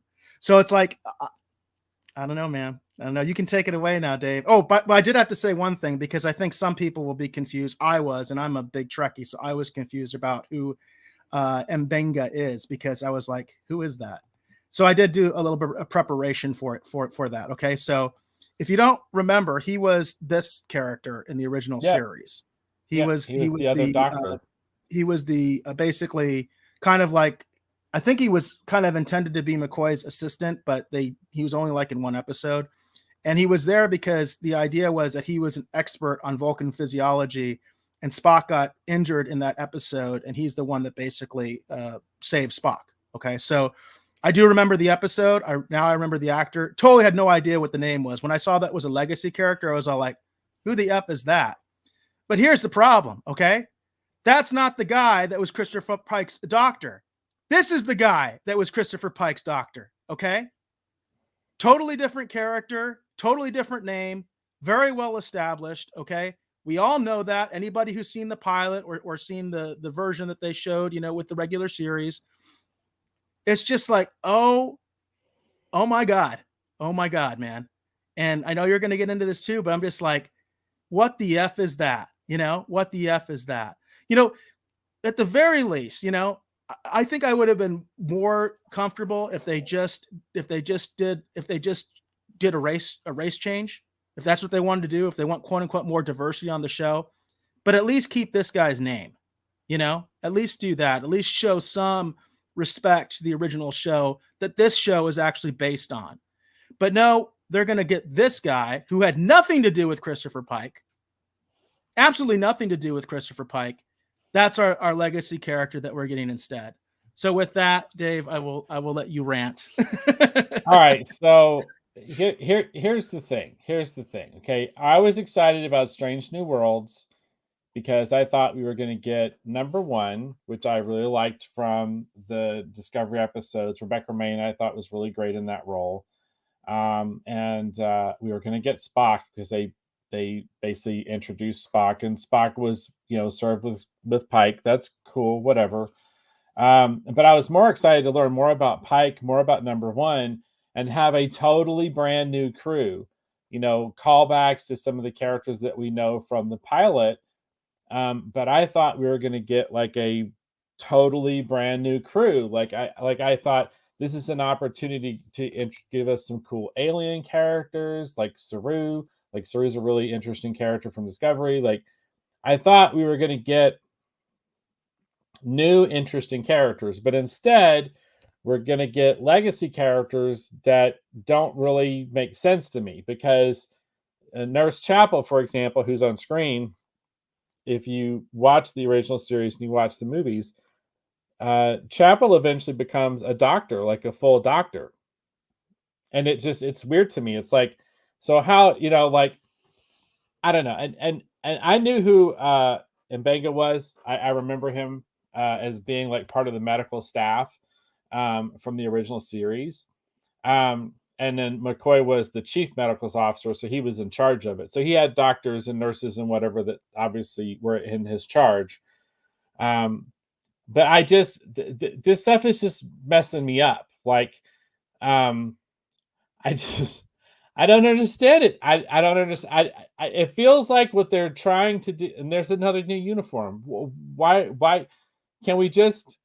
Why are we messing with the uniform? Okay, so let me stop. That's not Pike's doctor, by the way. That's what I'm going to say. That is not Pike's doctor. That is not his doctor. So here's the thing that drives me nuts, and I feel like Aisha over here has got it right. She's like, I am still screaming. The level of disrespect. Uhura looks like she fights for Wakanda. Hey guys, let's take the Kirk crew and fuse it with the Pike crew. The trailer had me raging. Why though? Why? And that's it. That sums up my entire feelings about all of this. They are taking elements from the original series and slamming it into Strange New Worlds. Before Strange New Worlds even has the chance to even know exactly what it wants to be, we're going to hang on it the baggage of original series characters that, let's be honest, the show doesn't need, number one. Okay. And number two, I feel like the show could be more new. Like I thought that's what they were trying to do with a lot of this stuff, is like give us new kind of things, you know? And I feel like no one understands that the thing that made Pike interesting and fun was Anson Mount's betrayal. And the mystery of, and the interesting idea of, I'd like to learn more about Pike. So I just would have preferred personally if it had been Pike and number one and Spock and everybody else was new characters, like totally brand new characters. Like don't take a character that we know something about and stick them in this show. We already have enough. Spock being there is enough. You do not need any more legacy characters if you have Spock there. If you keep Spock on point and not screw that up, that you're already asking a lot. You're already asking a lot of yourself. So could we just not leave the other legacy characters alone? Give us some fun aliens, give us some brand new characters, you know, maybe have us learn a little bit more about characters that we only saw briefly in the pilot for the Cage. Like you don't have to shoehorn everybody into this show. Like it's like you're not doing, you know, season 4 of the original series. You know, just I've already got so many concerns and worries about this already. And it was like, I haven't actually watched the whole like preview thing that they released. I just kind of saw images of it, but I just from the initial, without even the sound on, I was just like going, I feel like you guys are missing the point. Like, I really feel like you're just missing the point. The whole point is this should be a new crew. We're learning about Pike. We're learning about number one. Spock's there, yeah, but should be Pike and number one's show. That's what I want. That's what I was hoping for. And I was hoping for a whole bunch of brand new characters, everybody. Brand new characters that we know nothing about, that you guys could do whatever you want to do with. That's the thing. You basically had put right into your hands. Here's a Star Trek show that old school fans, the new fans are excited about. They really like Pike. They like number one. They're enjoying the Spock. Let's give them a brand new show with brand new characters. And what do? Well, we need a communications officer. Can't we just make it Uhura? Okay. All right. That works. Well, we need a doctor. Well, we can't do anything. She's Cadet Uhura, because apparently now you have to have a cadet because Discovery established that stupid precedent. Oh, right? Cadet. Okay. Whatever. You have to have some dumbass cadet. I hope. By the way, I'm sure they won't do that with her, but you know that's what they did in Discovery. I know enough about Discovery to know that's what they did, and I love how so many people love that character. I'm like, she's a freaking idiot, but you know that's fine. You know, whatever. So, well, I don't hate Tilly, but I do. I think she's absolutely freaking. In fact, that was one of the things that made me stop after season 2, episode 1, was how annoying she was. I was just like, oh my God, she's annoying, you know? And people like this. Okay. I'm done. Well, I'm done. For me, the thing I'm just stunned at is that they had a Star Trek show drop like right in their hands, and they know who the captain and the first officer is, and they've got Spock there, and it's like, what other amazing new interesting characters can we create to put into the show? And what did they do? Let's grab a bunch of legacy characters. No, we know a lot about these characters. Can we just Uhura didn't serve with Pike. I mean, we get inklings of that in the new timeline. I mean, I don't know. I'm confused. I don't understand what they're trying to do. I was really excited for this show. Oh, I know exactly what they're trying to do. I think I've been fully vindicated that I know exactly what they're trying to do. We do have a couple comments. Asia says they had one job and all the tools, failed the assignment. And I think you definitely got agreement on the panel with that one right now, Asia. We agree. Ronnie says, I love Tilly. And good for you, Ronnie. If you like stupid characters, good for you, man. That's all I can say to that. I don't hate Tilly. Hey, that's what you like. I don't hate Tilly. I see what you're saying, Eric, but I don't hate Tilly. Yeah, it turned me off completely and that's one of the main things that turned me off from that. Oh, there are a bunch of things I didn't like about that episode, to be honest with you, but that she was so annoying, and I know that there's a fan base for her. Because I've been to the conventions, and I'm like, okay, all right, okay, Ronnie, you and all the other Trekkies that like her, that's fine. Dave, you fine. I don't get it. Now, Hollywood says, see, if they had just brought in Picard, we could have a real show. So there you go, right? More Picard, right? That's what they're missing. Oh, well, that's Asia said they can put Picard in it too. I finally dipped on that too. So I was like, hey, maybe we'll get a young Picard in this show too. Who knows, right? So they can redo that. And then Asia also says, my whales, they're messing with my whales. I did hear something about that too, Asia, that they're doing some, obviously Picard season 2 is about them traveling to the past, and there's some stuff going on there. I don't care. I'm not watching it. I've heard about it. But I do want to say this, okay? I feel very vindicated. I said this is exactly what I think they were trying to do with Solo. I don't care if you like Solo or not. That's fine. You can like it all you want. But the point is, are you with the mission or not? And what the mission of Solo, in my mind, always was to recast all the principal characters, meaning Luke, Han, and Leia, and make their own version of the original Star Wars trilogy in Disney's image.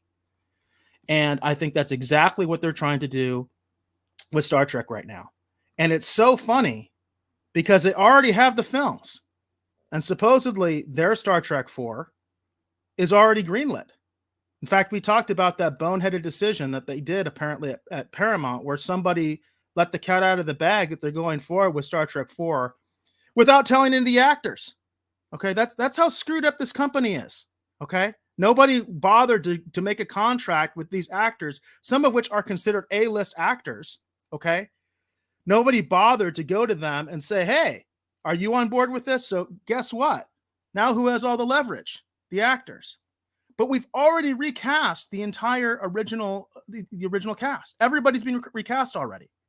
Why do we have to do this on the television version as well? Why? Because it's all about erasing the legacy of the original series and creating it in their own image. And they're not just going to do it once, folks, like Disney was planning to. And if Solo had been successful, they probably would have. They're going to do it twice, folks. They're going to do it on the big screen and the small screen. And I've been saying this. I've said it on the show. That's the agenda. Whether you like this or not, are you with that agenda? Because I'm not. I don't care how good or bad the show is. I am not with that agenda. Oh, my Lord. I knew I recognized that name.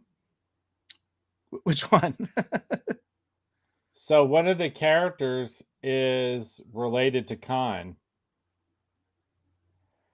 Leon Noonien Singh. Yeah, I said the name. Yeah. Yeah, but she's confirmed as being an actual relative of Khan. Of course. But by the way, that was stolen. That was stolen from a Star Trek fan film, Renegades, right? Yeah. And we've talked about that before, the stuff they've stolen from Renegades. So, which by the way, hey, you do a fan film, they can rip off anything they want. So that's just the way it is, unfortunately. The whole thing, they ripped off a lot from one of the fan films I really like. I can't remember the name. A bunch of the main actors are in it. Walter Koenig's in it. Michelle Nichols is in it. The Enterprise B captain is in it. I think it's of Gods and Men is what it's called. It's really, really good fan film, and they blow up Vulcan in that. So it's like, yeah, they do steal from. That's how they have no idea. So they steal from the fan films. But then again, hey, you make a fan film, the studio can take all your ideas. That's the problem with making a fan film. But that's how they have no ideas, and that's why they keep reusing the same characters. But they're going to put their own little edge on it, right? And now it's theirs. You know, it's so disrespectful to the legacy of Star Trek. And it's just like, and this is a problem with prequels in general. It's all about rewriting history. That's what prequels end up being. So it's just like, I don't know what else to say. I really don't. There we go, Hollywood. Beam me up. There's no intelligent life on this planet. Let's get out of here, man. All right. Yeah, and it is Star Trek of Gods and Men is the fan film that you're talking about, Eric. Yeah, it's a very good one. I own a physical copy of that movie because we showed it at the Phoenix Comic-Con. I met Walter. I met Tim because Tim was a director on that, and you know all those guys and stuff like that. And they stole that idea. So you know that I'm just saying. And then Renegades, basically the same creative crew, a lot of the same people that did Renegades that did that film, and same thing. Now they're taking Sung's daughter because I did that in the fan film. So it's just like, come on, guys, come on. These guys are such hacks. They don't have a creative bone in their body. They just don't. All right. Well, I was so excited for Strange New Worlds, and now I'm kind of going, I don't know about this. I don't know. There's just a lot of things that are just unnecessary. Like, what is going on with these uniforms? Like, why? Why are you? Why you showed us what the uniforms look like when you showed us Discovery. It's like, yeah, you guys had that weird funky collar thing going on, but I'd learn to be okay with it. And then I'd be okay with the weird V-neck if you guys didn't have unnecessary stuff happening with the other uniforms here. Like, why do we got the black stripe going down on the female uniforms? Like, what are we doing here? I don't know. I don't know.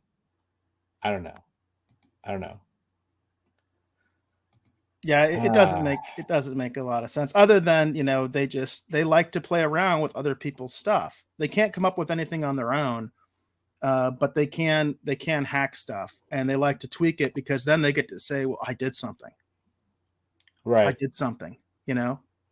You didn't do anything. I added an unnecessary black stripe down the female uniform in Star Trek. Good for you. There you go. There you go. It didn't need it. Just saying. Doesn't need it. Just doesn't. Not necessary. It reminds me of the art director who asked you to move the letter one click to the left, and you're like, why? It's like, because it just needs to move to the left one click, and then after you move it one click, they go, that's perfect. Yeah, it's perfect now because you had last say. I heard because you got to contribute, right? Yep. You got to contribute. Yep. Yeah. I totally. The part right there where the letter's too far to the edge. I did that. I think that's a lot of where that whole 25% difference thing, that whole rumor and everything comes from. First of all, there is the issue that, remember, at one time, Paramount and Viacom had split. So CBS was literally its own company, and Paramount was actually making the films under a license. That is a true thing. That's how weird Viacom was. You know, Paramount was having to license Star Trek. Which is strange. Which is ridiculous. I mean, they made everything other than the original series. So it's like, and they had to license Star Trek. But the other part of that that I think is very true, because that's conjecture about whether there was a contract and they really had to do that. But the other real part of that is what you just said, Dave, is that you have these quote unquote creative types that really aren't that creative, but they need to put in their little thing, right? You know, they need to be like, okay, even though this is fine. It's just like the Klingons. The Klingons were fine. Everybody liked the Klingons. All right. The original series Klingons, not so much. There's a lot of people that thought that was kind of lame, right? So they improved it, and everybody liked the new Klingons. But then they had to make them Klingorks, right, in Discovery, because they had to do something, because they had to put their little spin on it. I guarantee you it probably had more to do with that than it did with the split between Paramount and CBS and this 25% different thing this narrative that was put out there. A lot of it probably just had to do with people saying, you know what? Now that I've got my hands on this, I need to do quote unquote my thing, right? Dude, if it's not broke, don't fix it. If it's not broke, don't fix it. And, if the idea is to bring it more in line, with the films and the Kelvin timeline stuff, I mean, I guess I can kind of see some of that, but then there's just a lot of other stuff that they're just doing in here that I don't get. I mean, I'll still watch the first episode, but I've gone from being super excited to being extremely concerned, because we also are getting Kirk. They're not talking about Kirk right now, but we already know that we're getting Kirk too. So it's just like, I don't know. I feel like that what Strange New Worlds was an opportunity to do was to do a classic Trek format, because they've been running from it as far as they can. But they could do a classic Trek format with a great captain that everyone already likes, it seems like. Most of the diehard fans and the newer fans all liked Pike. So you've already got your lead in place. You're going to do classic Trek stories. And this was an opportunity to, for the most part, have a totally brand new crew with all kinds of brand new characters. And I think we've got I'm looking at this on screen. We got 2. Everybody else we kind of already know something about. And that's the trap.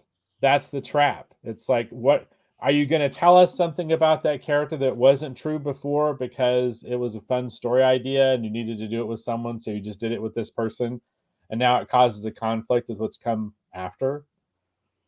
You could have given us, I don't know, you could have given us a communications officer that somehow, I don't know, has telekinesis or something. Like, you could do anything, as I'm saying. Like, it could be give us the lion lady from the animated series. I'd rather go with that, Yeah, exactly. So... I mean, but see, that's the point I'm trying to make. It's like, you could have done anything. And you could have still shown us, like, if you felt like you needed to show Uhura and Chapel, you do that in one episode. And have it be where it doesn't conflict with anything in continuity, and it's just a one-off episode. You go, oh, that was kind of fun, and then you let it go. But you've literally put on the crew, on the bridge of the Enterprise, you put a bunch of characters that we all know an awful lot about. So I don't know. That's a lot of unnecessary burden on your show if you mess it up. It isn't if you want to remake everything. It isn't if you want to redefine these characters. Then it makes perfect sense. Then I guess Pike dies in the first season and Kirk takes over in season 2 then, right? That's got to be where we're headed, right? Like Pike's going to have his accident really quick so we can get Kirk right in there and just start doing original series episodes again. I don't know. I had so much hope for this, and I still hope it's good, but I'm already like, no. I can already think, like, no, I don't think this is going to be for me. They're already doing a lot of stuff that's just making me feel really weird. And there's so much potential here. There's so much potential to do new things. You already have enough legacy. You have enough legacy with Pike, Number One, and Spock. And then you've got the iconic imagery of the Enterprise. You do not need any more legacy than that. Everything else, if you're a hack, Dave. Totally brand new. You do if you're a hack. Totally brand new. You're a hack and you have no new ideas. Yeah, you need all that stuff and more. So they probably haven't even gotten started with all the other stuff they're going to do. Well, they haven't. Like we already know. Like we said, they're going to do Kirk. He's not going to be in the first season, but we already know he's going to be in the second season that they've already greenlit. So I'm telling you. All right. Don't know what else to say. And then Mats, I think, has the perfect way to end our conversation about Strange New Worlds. At least Top Gun 2 is coming out on May 27th. There you go. There you go. There you go. All right. It's a perfect way to end that conversation. Top Gun's coming out. How do you feel about Strange New Worlds? Did you know that Top Gun's going to come out? It's May 27th. Ask you about Strange New Worlds. I'm sorry, I didn't hear you. Did you know Top Gun 2 is coming out? There you go. Yeah, that's right. That's right. Have you seen Morbius yet? Are you not going to respond to my comments about Strange New Worlds? I can't even understand what you're saying. Are you okay?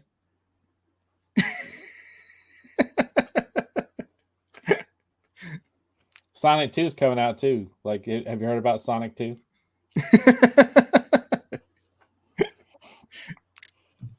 That's all you can do sometimes, right? That's it. Yeah. So it's like I don't want to talk about it. It makes me angry. Let's talk about anything else.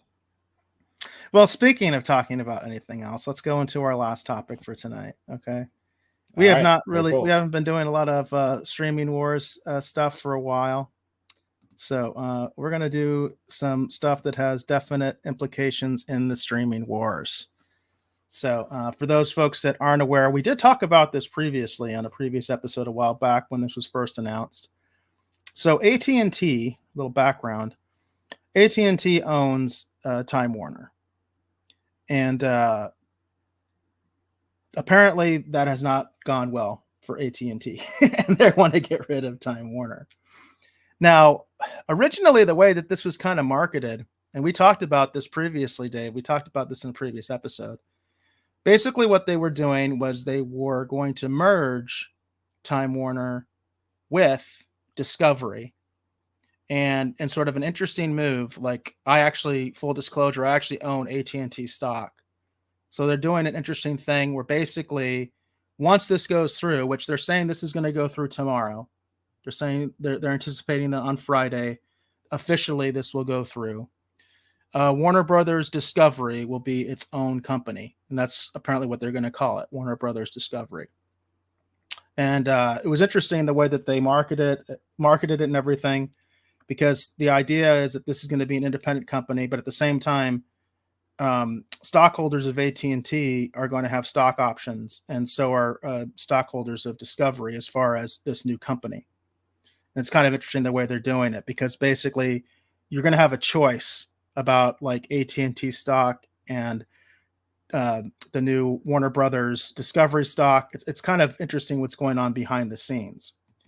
But even more so than that, there's what's been going on recently. And a lot of people are calling this basically the Warner Brothers bloodbath. And we have a lot of executives involved with Warner Brothers, HBO Max, those different entities, and a lot of the heads are rolling. So this is a Deadline article from about 2 days ago.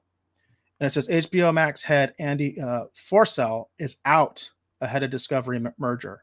It says in a bloodbath Tuesday at Warner Media ahead of the closing of the Discovery merger, at HBO Max head Andy Forssell to the list of exiting executives. Deadline has confirmed that he joins Warner Media Studios and Networks Group chairman and CEO Ann Sarnoff and Warner Media CEO Jason Kilar, who will also depart. It's been buzz that Discovery CEO David Zaslav does not like layers. Well, 3 layers just got depleted. Indications are that the $43 billion merger is likely to officially close Friday.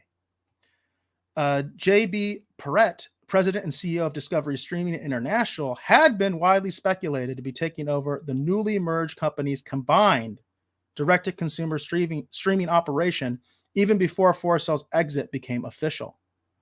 HBO Max HBO programming chief Casey Bloys is expected to continue in a key role, likely similar to his current position in Zaslav's post-merger plans. We're hearing that Warner Brothers Motion Picture Group studio chairman Toby Emmerich, Channing Dungey, chairman of Warner Brothers Television, and Warner Brothers COO Carolyn Blackwood are safe for the time being. So what's interesting is we're getting, I think, a very clear picture, especially when it comes to streaming, that Discovery is taking over. So Discovery does have their own streaming platform. And basically, they have taken out the head of HBO Max. and basically the head of Discovery or Discovery Plus, whatever they call their service. I don't subscribe to it. They're going to be in charge, HBO Max. In a lot of ways, HBO Max does kind of feel like it's the future of Warner Brothers. It's like what they're clinging on to. Now, granted, they've taken away the multiple release format where they were releasing films in the theater and then also releasing them, online at the same time. The Batman's a great example of that. That doesn't come out until later this month on HBO Max. It's still it's exclusively in the theaters. But definitely, they've been putting a lot of attention on HBO Max. That's been the plan for quite a while. So it's going to be very interesting to see what if more heads continue to roll, if they're going to kind of just leave it sounds like right now they're basically going to leave the theatrical studio, that part of Warner Brothers, alone. But Discovery is taking over, and it's very clear who calls the shots, and it's not Time Warner, which is a much bigger company than Discovery. The difference is that Warner Brothers was part of AT&T, which is saddled with a huge amount of debt. And AT&T is trying to reduce that debt. And this is a big part of doing that. And Discovery was able to get the finances essentially to buy Warner Brothers. So the picture is now emerging. It's very clear that Discovery is now in the driver's seat. And I do wonder what the implications are going to be on the film side and ultimately to DC Comics. Because DC is obviously part of Time Warner. And I'm curious what you think about that, Dave, because it's very obvious to me that Discovery is in the driving seat now, and they're ultimately going to decide the fate of Batman and Superman. Well, I said before we talked about this, I thought this was strange because I know the Discovery Channel has a lot of popular content and stuff that they've created, but I don't know. I just don't see Batman, doing like a nature show talking about fruit bats. But I guess that could be on the horizon. Coming soon. Yeah, Dave. The Flash talking about how fast a cheetah is. Whatever. I guess that's So initially, when I heard about this, that was my initial thought. It's like, oh, okay, well, when Discovery buys Time Warner, they'll be able to make all those amazing nature shows they want with all the DC characters, because why not? But as far as like, are there going to be more heads to roll? Of course there are. Look at the sheer number of people who lost their jobs when AT&T bought Warner's. Every time that a company buys another company, the first thing they do is they get rid of a bunch of people to show they're in charge. Like, it happens every single time. And then they put people in positions of power to adhere to their new directive of whatever the hell it is that they're trying to achieve. And I think, honestly, when it comes to DC, that's the big, giant question mark, right? What in the hell are they trying to achieve? Are they still trying to go for market integration, which is what I kept hearing, and we're going to bring the animated shows and the movies and the TV shows and the comics and bring them more in line, so that when someone goes and watches a movie or they watch an animated show and they pick up the comic book, it's not a disjointed thing that doesn't make sense. And they go, this isn't what I saw in the cartoon show that I liked. It's really weird. They wanted everything to be more in line. Integration is what we kept hearing about. And I don't know. I don't know what Discovery's plans are for Warner Brothers, and I don't know what their plans are for DC. I know at one point there was a lot of talk that they might be looking to offload DC in some capacity. So I wouldn't be shocked if in 6 months from now, like the purchase of DC Comics by another entity, even possibly, Disney, for example, I would not find that strange with everything that's been going on. So that's my whole thing with this, Eric, is that I don't feel like they're done showing people the door. And then on the flip, I feel like that the future for everyone, when you want to talk about Warner's proper, whether you want to talk about DC Comics, the future for all of them is very, very nebulous, and if you work there, probably a little scary.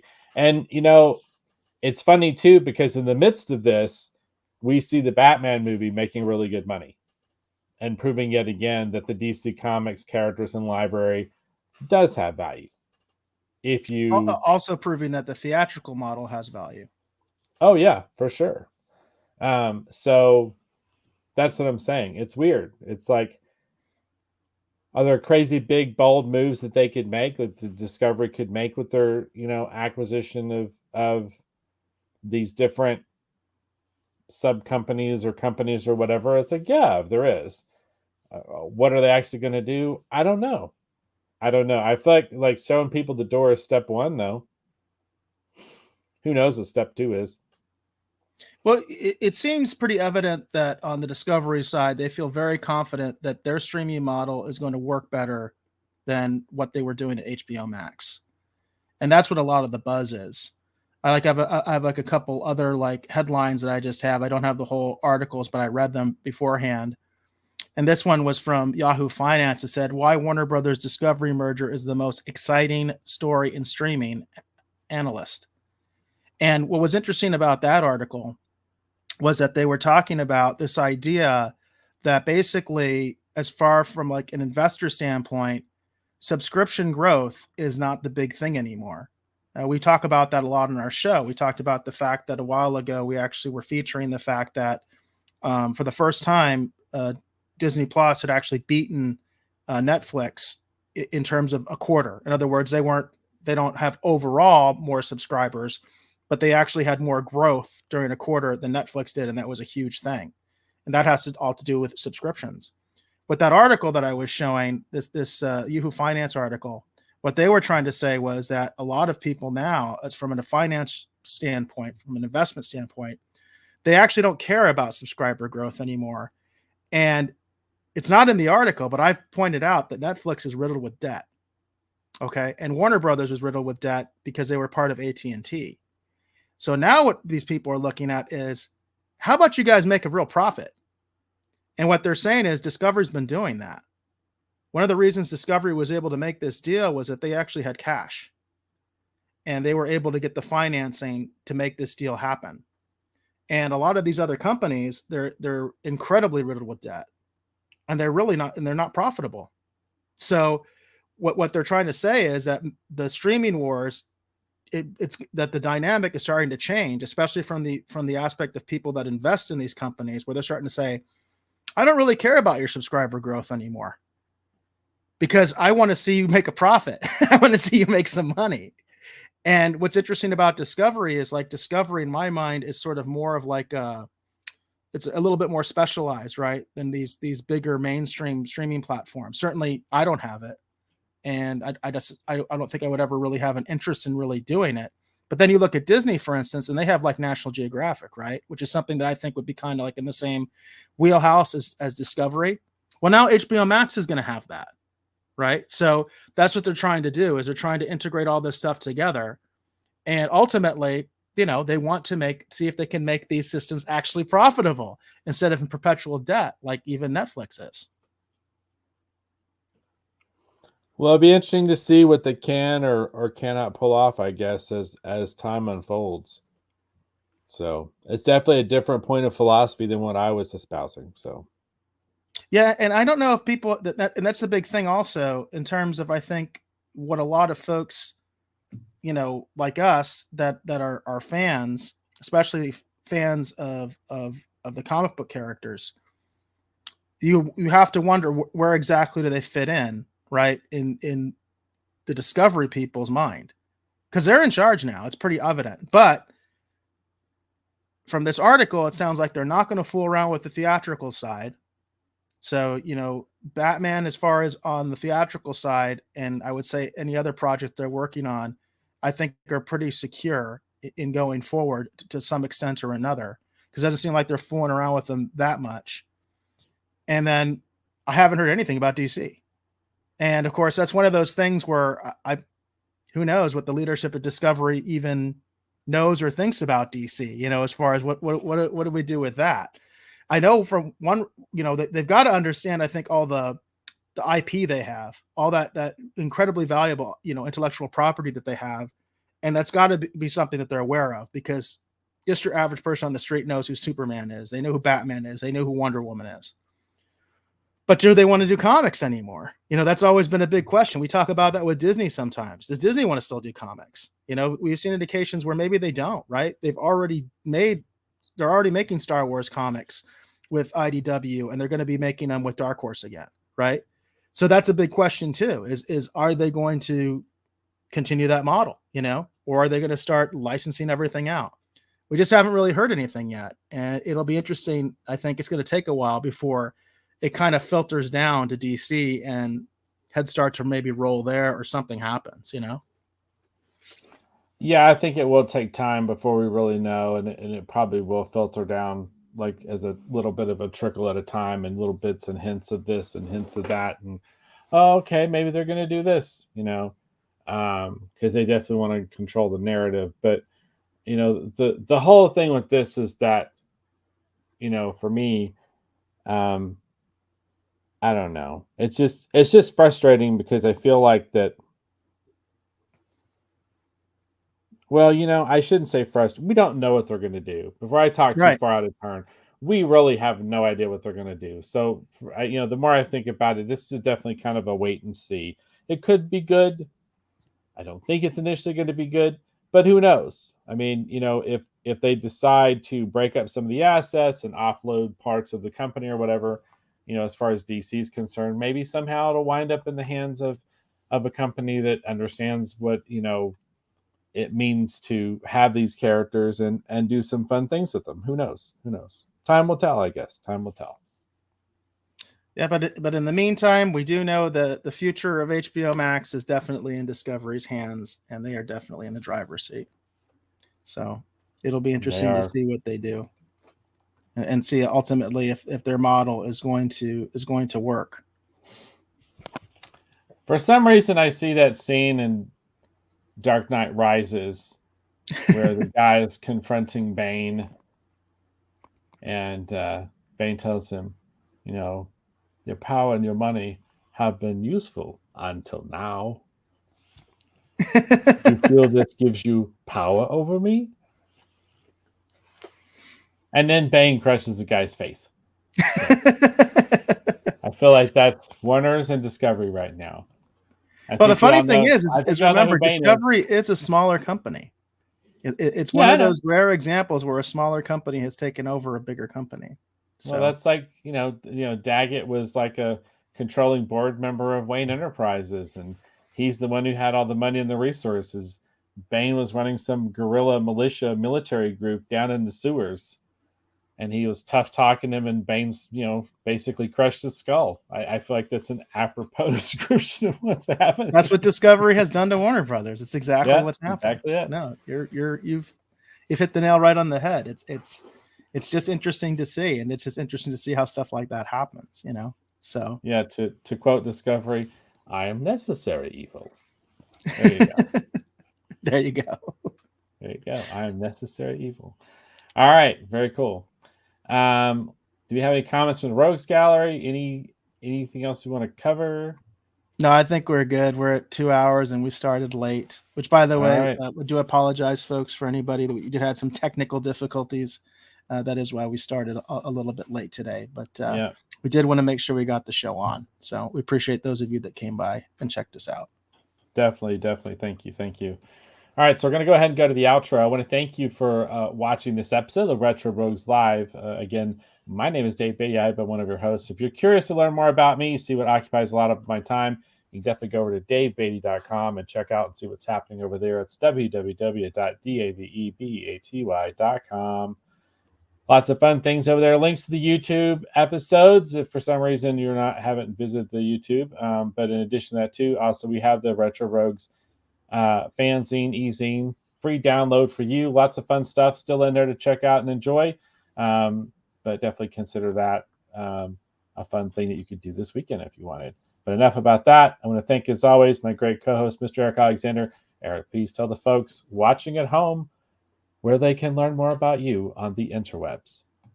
Well, I am most active on Twitter. You can find me there at BassGod14. That's at BASSGOD14.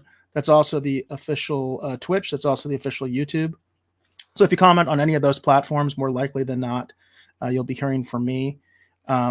But also on my Twitter, my DMs are open. I do take suggestions from folks in the Rogues Gallery. If you have suggestions on articles, we featured several articles or, questions, rumors, whatever on the show that were offered by you folks. And so my DMs are wide open. I'm always open to those kind of suggestions for future shows. Hollywood says, great show, guys.